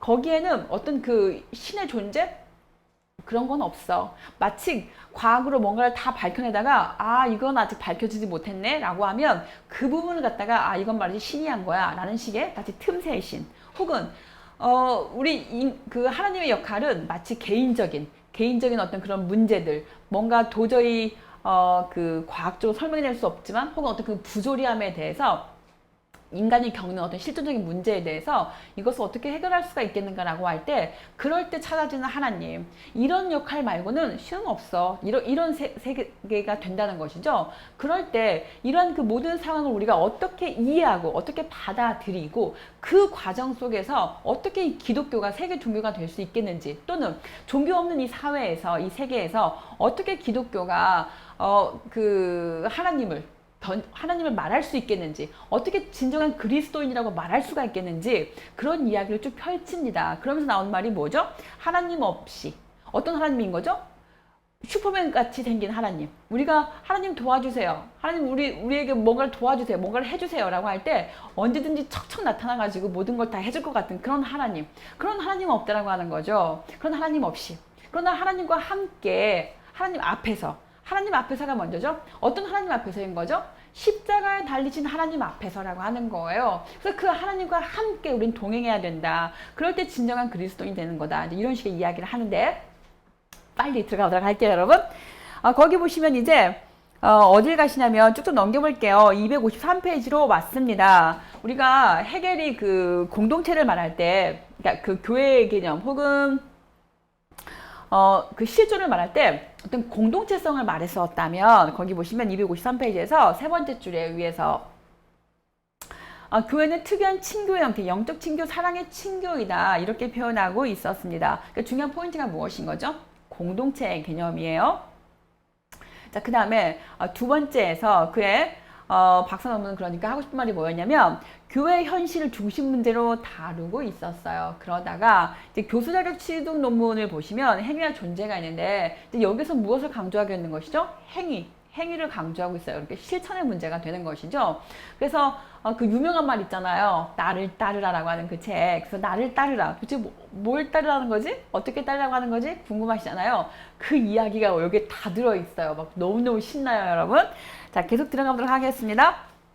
거기 보시면 하나님의 계시는 어디서 일어나는 거냐? 개인에게? 아니, 공동체 안에서 일어나는 거야. 이렇게 표현하고 있어요. 그것은 무엇이 하나의 행위다. 이렇게 표현하고 있는 거죠.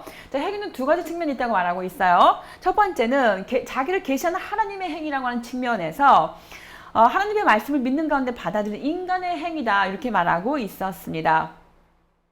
이 두 가지 측면의 이 두 측면을 가진 하나님의 계시는 이제 어떻게 되는 거죠? 교회와 공동체 안에서 일어나게 되는 것이죠. 그러니까 하나님은 자기를 이렇게 계시하는 거고, 그러면 이 계시를 이제 어떻게 하는 거죠? 믿음을 통해서 받아들이면서 그 믿음을 가지고 어떻게 하는 거죠? 따라가야 되는 거죠. 하나님의 뒤를 이렇게 따라가야 되는 거죠. 자, 이런 식의 이야기가 나와 있습니다. 그래서 두 번째 패러그래프에서 올라가 보실게요, 여러분. 아래에서 몇 줄 올라가시냐면요. 7번째 줄 올라가시면 거기서 뭐라고 되어 있냐면 이미 일어난 것. 곧 존재인 동시에 지금 일어나고 있는 행위다 이렇게 표현하고 있었습니다. 그래서 그 계시라고 하는 거는 이미 일어난 것, 존재인 동시에 뭐다? 행위다 이렇게 말하고 있었습니다. 그 다음에 253페이지에서 여기가 되게 중요한 문장이죠, 여러분. 세 번째 패러그래프에 저는 전체 이렇게 해가지고 별 쳐놨어요. 자, 보내법 생각에 따르면 하나님의 계시는 무엇이냐 이렇게 표현하고 있는데 읽어볼게요. 2000년 전에 예수 그리스도 안에서 역사적으로 단 한 번 일어났어. 그러나 과거 사건으로 머물지 않고 어떻게 한다는 거죠? 언제나 새롭게 지금 현재 사건으로 이렇게 일어나고 있다는 겁니다. 그래서 그것은 그 교회 공동체 안에서 구체적으로 일어나는 하나의 행동이다. 그러면서 존재다 이렇게 표현하고 있는 거예요. 그러니까 예수 그리스도 사건이 과거 어느 한 시점 딱 일어났어. 끝. 그것이 아니라 오늘 우리가 살고 있는 이 현실에서 매 순간 우리 공동체 안에서 경험되어진다는 거죠. 그렇기 때문에 그런 그 경험들을 가지고 우리는 어떻게 하는 거죠? 뒤를 따라야 되는 거잖아요. 그러니까 행동이 나와야 되는 거죠. 실천의 문제니까. 그렇기 때문에 행위이면서 무엇인 거죠? 존재가 되는 거예요. 우리는 그런 존재로 살아가야 되는 거니까. 그런 이야기가 나오고 있습니다. 그래서 254페이지 보시면 세 번째 줄에서 계시의 과거적 측면과 현재적인 측면은 나눠주면 된다, 안 된다? 안 된다. 같이 묶어서 같이 일어나고 있어야 된다. 이렇게 말하고 있습니다. 자, 그 다음에 254페이지에서요. 굉장히 중요한 내용이죠. 그의 책 그리스도론이 있습니다. 그가 이런 내용을 말한 것은 그 사회적인 정치적인 배경과 관계가 있었어요. 내용을 읽어보시면 아실 거고요. 그래서 독재 권력의 지배 이데올로기와 뭔가 이렇게 대립구도 안에서 그리스도 중심이라고 하는 걸 말을 하고 있는 거예요. 그래서 거기 보시면 그리스도론의 올바른 물음이 무엇이냐 이렇게 말하고 있는데요. 기존에는 잘못된 질문을 던져왔어 라고 말하는 거죠. 예컨대 거기 보시면 그리스도가 어떻게 하나님이 동시에 인간이 되는 거야. 이때 질문 무엇이죠? 어떻게라고 하는 거. 이 어떻게라고 하는 건 무엇입니까? 우리 마치 과학적인 방법론인 거잖아요. 어떻게 됐다는 거지? 이렇게 뭔가 그러면 합리적이고 이성적이고 논리적인 어떤 그 인과관계 안에서 하나하나 설명해내야 되는 게 어떻게에 대한 답인 거잖아요. 그래서 이 과거의 질문이 잘못됐다고 하는 거죠. 그 다음에 또 어딜 가시냐면 넘겨보실게요. 255페이지예요. 거기 보시면 어떻게 관한 질문을 제기했다 비추어 주실게요. 자, 어떻게라고 하는 것은 인간의 이성 안에 그 메커니즘을 집어넣었다고 하는 거죠. 하나님이면서 인간이라고 하는 그 메커니즘을 인간적인 이성을 가지고 설명해낼 수 있는 것처럼 그런 식으로 인간의 이성 안에 가둬버렸다. 이렇게가 되실 거고요. 그 다음에 또 어딜 가시냐면 그 세 번째 줄입니다. 이제 근대 신학은 하나님 인간이신 그리스도의 사실적인 내용이 무엇인가를 규명하려고 했는데, 자, 중요한 키워드 무엇이죠? 무엇이냐 이렇게 묻는 거죠. 그리스도의 사실적인 내용이 무엇이냐라는 질문을 던졌는데, 사실 묻는 것은 결국은 뭘 묻는 거냐면 그 아래 나와 있습니다. 하나님의 로고스라고 하는 그리스도의 자기 주장 배우로 돌아가서 뭘 말하는 거죠? 그 주장을 입증할 수 있는 증거를 찾는 거예요. 그리스도적인 사실적인 내용이 뭐냐, 마치 역사적 예수가 뭐냐라고 할 때 그 무슨 일을 한 건데 하나하나 이렇게 그 팩트를 체크하려고 하는 것처럼 그런 이야기를 하는 것이죠. 자, 그래서 이것은 인간의 이성이 마치 하나님의 로고스의 주장을 평가하고 심판하는 마치 그런 심판자의 자리에 서 있는 것처럼 그렇게가 된다는 거예요. 그래서 그것은 잘못된 질문이었어. 이렇게 설명하고 있었습니다. 자, 그러면 어떻게 질문을 던져야 되느냐? 중요한 포인트입니다. 255페이지 맨 아래에서 세 번째 줄 올라가시면 그는 누구인가? 이렇게 질문해야 된다는 거예요. 자, 밑줄 긋고 가실게요. 나에게 누구인가? 그는 나에게 누구인가?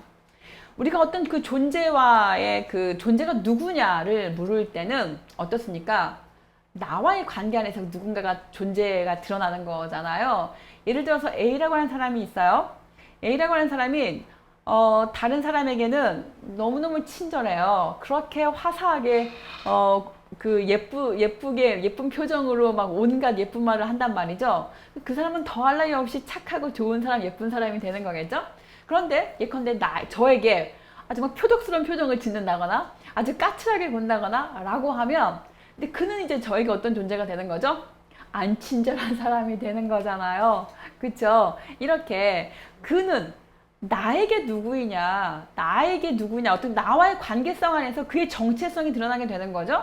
그러면 그를 통해서 나의 자기 이해가 또 드러나게 되는 것이죠. 그럴 때 나에 대한 올바른 이해가 이제 생겨나게 된다면 그와의 관계성 안에서 나는 그럼 오늘 무엇을 해야 하느냐까지 등장하게 되겠죠. 그래서 존재론과 인식론은 이제 뭘로 가는 거예요? 윤리로까지 가게 되는 것이죠. 나는 무엇을 해야 하는가가 같이 연결되게 되는 거잖아요. 자, 그런 식의 이야기로 계속 읽어보시면 좋을 것 같고요. 넘겨보도록 하겠습니다. 256페이지입니다. 키워드 하나만 잡고 가실게요. 자, 그리스도는 인격으로서 교회 안에 현존한다. 중요한 포인트 무엇이죠? 인격이 되겠습니다. 인격이라고 하는 건 무엇인가요? 관계성을 잡고 가시면 좋을 것 같습니다. 그래서 그리스도는 나를 위함이라고 하는 중요한 포인트죠, 여러분. 두 번째 줄입니다.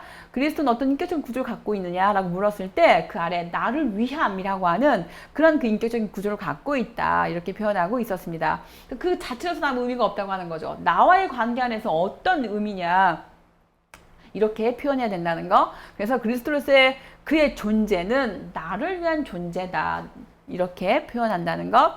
자, 그 다음에 두 번째 파라그래프에서 중요한 키워드가 있습니다. 그리스도의 인격 구조를 또 뭐라고도 표현하냐면 중심에 있음 이렇게도 표현하고 있습니다. 그 중심에 있음을 세 가지로 파악하고 있었는데요. 첫 번째, 인간 존재 중심을 말하고 있었고요. 그러니까 인간의 존재 중심 안에 누가 있다는 거죠? 그리스도가 있다 이런 이야기고요. 역사의 중심에 누가 있다? 그리스도가 있다. 자연의 중심 안에 누가 있다? 그리스도가 있다. 이렇게 보시면 되겠습니다. 자, 그 다음에 두 번째 보시면 뭐가 나오냐면요. 이제 설명하고 있는 거예요. 자, 쭉 넘길게요, 여러분. 그 다음에 257페이지에서 세 번째 패러그래프의 첫 번째 줄 중요합니다. 밑줄 긋고 가실게요. 그럼 중심이라고 하는 게 뭔데? 그 의미가 무엇이야? 설명하고 있죠? 중보자 혹은 뭐다? 중재자다. 이렇게 표현하고 있었고요. 또 칭의의 중보자요, 화해의 중보자다. 해방의 중보자다. 그리스도를 그렇게 표현하고 있었습니다. 자, 드디어 그리스도의 뒤를 따라 이렇게 표현하고 있죠? 1937년도에 출판된 책입니다. 나를 따르라 해서 여기서 중요한 포인트 무엇입니까? 실천적 그리스도론 동그라미 딱 쳐주세요. 실천적 그리스도론인 거예요. 그러면서 우리가 되게 많이 들었던 말이 있잖아요. 뭐죠? 값싼 은혜, 값싼 은혜. 우리 책에 언급하고 있어요. 어떤 게 값싼 은혜인지를 쭉 나열하고 있습니다. 일단 들어보도록 하겠습니다. 그의 책 서문에서 그는 오늘 우리에게 무엇을 원하는가? 그는 우리가 충성된 그리스도인이 되도록 우리를 어떻게 돕는가? 그가 누가 되겠습니까, 여러분? 누가일까요? 예수 그리스도, 성령 다 같이 볼 수가 있는 것이죠. 자, 이 책은 쭉 내려가시면 두 번째 줄 키워드 하나 잡고 가실게요. 이 책의 모든 내용은 십자가에 달려서 고난받은 그리스도가 뭐가 되는 거예요? 중심이 되어서 쭉 이렇게 펼쳐진다 이렇게 말하고 있었습니다. 그래서 이 책에 대해서 이제 몇 가지 요약을 하고 있었는데요. 자, 거기 1번 있습니다. 거기 보시면요. 아래서 올라가 보도록 하겠습니다. 아래서 다섯 번째 줄인데 신앙은 본질적으로 어떻게 하는 거다? 그리스도의 뒤를 따르는 거다. 이렇게 표현하고 있었습니다. 자, 뒤를 따르지 않는 신앙은 뭐다? 오히려 죄고 뭐다? 불신앙이다. 이렇게 표현하고 있었어요. 자, 그리스도의 뒤를 따른다라고 하는 거 그것이 의미하는 게 뭘까? 자, 머릿속에 한번 띄워보시고요. 259페이지 넘어오도록 하겠습니다. 위에서 네 번째 줄인데요. 자, 믿음의 진실성은 그리스도의 뒤를 따르는 복종의 행위를 통해서 증명된다. 이렇게 표현하고 있어요. 우리의 믿음이 진짜 온전한 믿음이냐 아니냐는 그리스도의 뒤를 따라 사느냐 못 사느냐 실천의 문제가 있다. 이렇게 표현하고 있었죠. 그래서 참으로 믿는 자만이 복종하면 복종하는 자만이 믿는다. 이렇게 표현하고 있었어요. 한 줄 더 내려가시면 우리의 신앙의 경건한 자기 기만과 값싼 은혜가 되지 않도록 하기 위해서 우리는 복종의 첫걸음을 내디뎌야 한다. 이렇게 표현하고 있었습니다. 자, 259페이지인데요. 그러면 그리스도의 뒤를 따라서 살아야 된단 말이지. 좋아. 결심해서 뒤를 따라 살아야지. 어떻게 살아야 되는데 궁금하시죠? 바로 나옵니다. 그리스도의 뒤를 따르고자 하는 사람은 어떻게 하느냐? 세상의 것을 다 포기해야 된다. 이렇게 표현하고 있었습니다. 자, 넘겨보실까요? 자, 넘겨보시면 260페이지 첫 번째 줄인데요. 자, 그리스도의 뒤를 따른다는 것은 삶의 상대적인 보장들로부터 어떻게 하는 거예요? 완전한 불확실성 속으로 가는 거죠. 그리스도께서 그리스도의 뒤를 따르라고 그랬어. 그러면 이제 만약에 이런 거 있잖아요. 어디 가는데? 라고 물었을 때 아무 말고 따라와봐 라고 말하면 불안해지잖아요. 그래서 지금 나는 어디를 거쳐서 어디를 갈 거야. 그리고 언제쯤에는 어디에 도착하게 될 거야. 뭔가 이렇게 친절한 설명, 확실한 이야기가 있으면 두렵지 않잖아요. 떨리지 않잖아요. 그리고 우리가 예측할 수가 있단 말이죠. 지금은 몇 시니까 잠시 후에 언제가 되면 나는 이걸 하고 있겠구나. 언제는 여기 도착해서 뭔가를 하고 있겠구나. 뭔가 우리가 예측을 할 수가 있어요.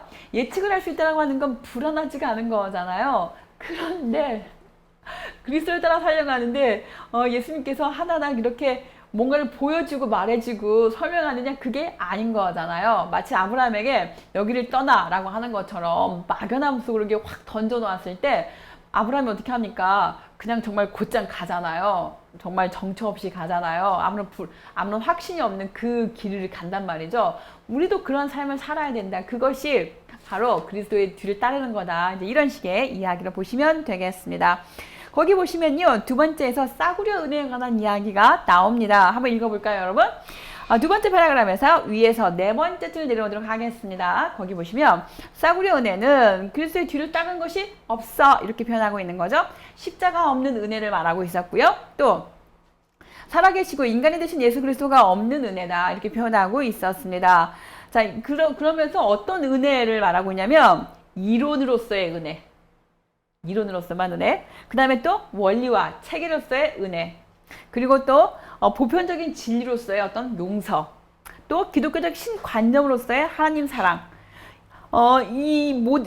또 하나 더 말하자면 정통주의 신학에서 하나님의 은혜. 이것은 이제 교리적인 원리 안에 달게 갇히는 거잖아요. 그 모든 것들 다 뭐라는 거예요? 싸구려 은혜라고 하는 거예요. 우리가 지식으로만 알고 있는 거, 우리가 어떤 이론으로만 이렇게 알고 있는 거, 하나의 어떤 그러면서 예를 들잖아요. 그 로마가 기독교 사회가 되면서 그들의 믿음이 어떻게 타락해 버렸는지, 그래서 세례만 받으면 다 되는 것처럼, 또 마치 그 죄를 이렇게 사함 받으면 다 천국에 가는 것처럼 그 엄청난 타락을 이렇게 겪는데, 그런 식의 이야기를 하는 거예요. 온전한 그 마음에서부터 우러나는 온전한 그 믿음과 복종 없이 하나의 어떤 그 제도화된 그 사회 안에서 어쩔 수 없이, 혹은 아무런 비판 없이 그냥 당연시 여기면서 이렇게 따라가는 거, 혹은 어떤 지식적으로만 이렇게 이해하고 뭔가 계산적으로 이렇게 체계적인 어떤 교리 안에서 그것만 이렇게 말하고 앵무새처럼, 그 모든 것들은 다 싸구려 은혜다, 이렇게 표현하고 있었습니다. 그래서 죄 용서라든가 또 어떤 그 칭의, 세례, 그 모든 것들은 그야말로 다 싸구려야. 아무런 개인의 어떤 뭐라고 할까요? 자기의 어떤 뉘우침, 자기 스스로의 어떤 그 자발적인 어떤 영적인 고투를 통해서 하나님과의 직접 만남 안에서 자기를 극복하고 하나님을 따라가려고 하는 그런 노력 없이, 그런 수고 없이 그냥 이렇게 어떤 그 제도권 안에, 어떤 룰 안에 갇혀가지고 교리 안에 갇혀서 그냥 그대로 행하는 거, 이런 것들은 다 싸구려 은혜다, 이렇게 표현하고 있었습니다. 자, 넘겨보실게요. 좀 읽어보시면 여러분, 이런 내용들은 좀 어렵지 않게 읽히실 수가 있습니다. 그 다음에 이제 어딜 가시냐면요, 저는 그리스도에 관한 이야기, 십자가 죽음에서 이제 어떤 이야기를 하는지 거기만 좀 밑줄 긋고 넘어갈게요. 263페이지고요. 아래서 두 번째 줄입니다. 십자가에서 예수는 어떻게 했느냐? 아무 힘없이 죽임을 당했습니다. 자, 그래서 그것이 모든 것을 다 이렇게 모든 것이 다 패배한 것처럼 보이지만, 그러나 거기 264페이지 보시면 그 십자가에 달린 것은 결국은 세상에 대한 하나님의 결정적인 개입이면서 무엇이다? 동그라미 공격이었다. 공격입니다. 하나의 어떤 혁명적인 거라고 하는 것이죠.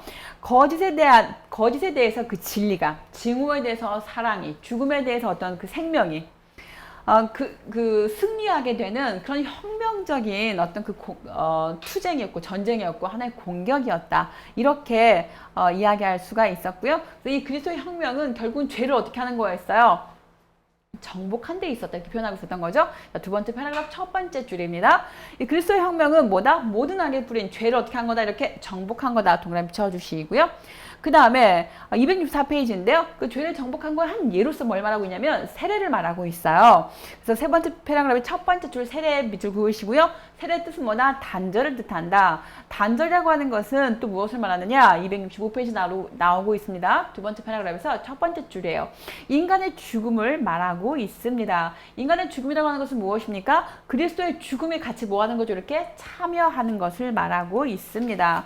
자, 넘겨보실게요. 그래서 266페이지 보시면 이제 교회의 의미, 그 다음에 세례받는다는 것의 의미를 쭉 설명하고 있는데, 교회로서의 의미가 이제 굉장히 더 중요하게 다뤄지고 있습니다. 거기서 저는 어디만 좀 밑줄 긋고 가고 싶냐면요, 아래에서 올라가 보도록 할게요. 첫 번째 패러그래프였고요. 아래에서 올라가시면 대략 몇 줄이냐면요, 8번째 줄이에요. 거기서 교회에 관한 이야기를 하고 있는데, 자, 교회는 하나의 기관이 아니다, 이렇게 표현하고 있었죠.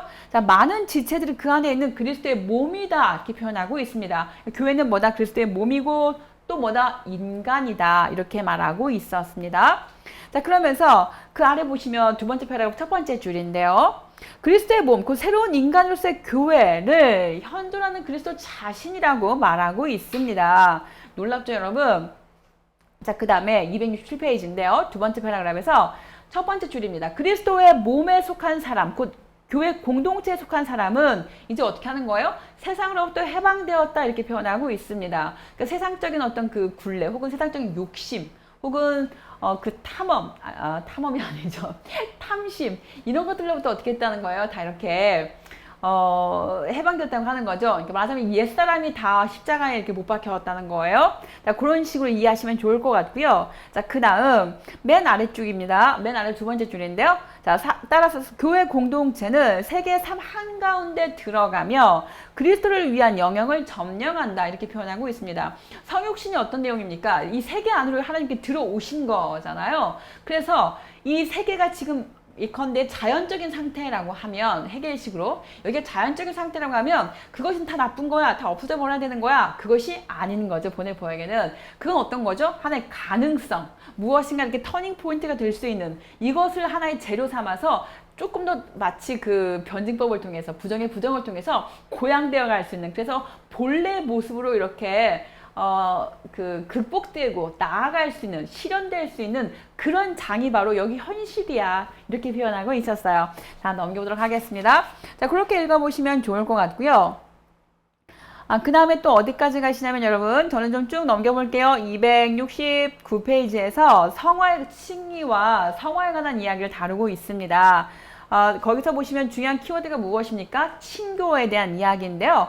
두 번째 패러그램에서 저는 여기만 좀 밑줄 가고 싶어요, 여러분. 두 번째 패러그램 아래에서 대략 6번째 줄입니다. 거기에서 그리스도의 친교 동그라미 딱 쳐보실게요. 친교.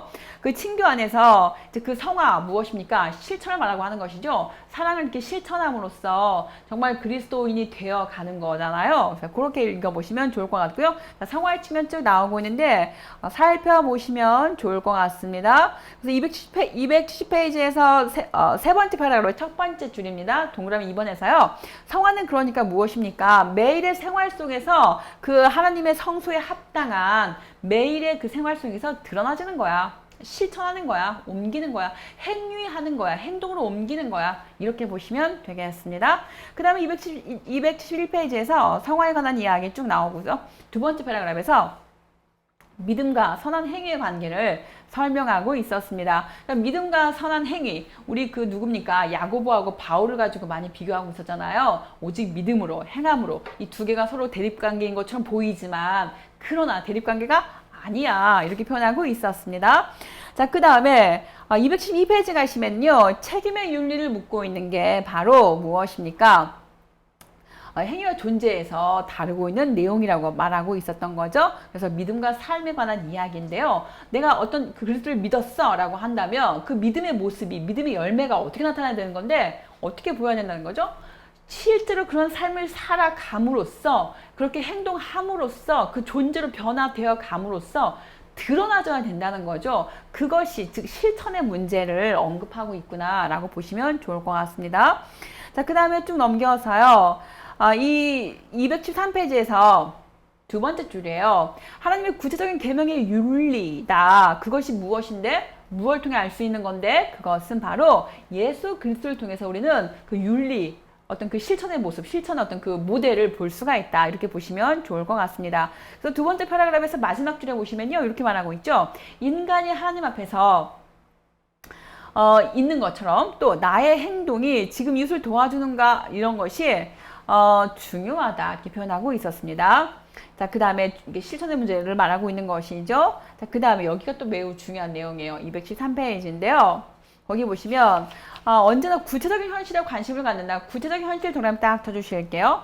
그러면 이 현실이라고 하는 게 어떤 현실이냐? 몇 줄로 내려가시냐면요. 위에서 6번째 줄 내려와 주세요. 거기 보시면 세계 없는 그리스도가 되며 세계는 그리스도 없는 세계로 변모한다. 이게 오늘날 구체적인 사회예요. 지금 보네퍼가 지적하고 있는.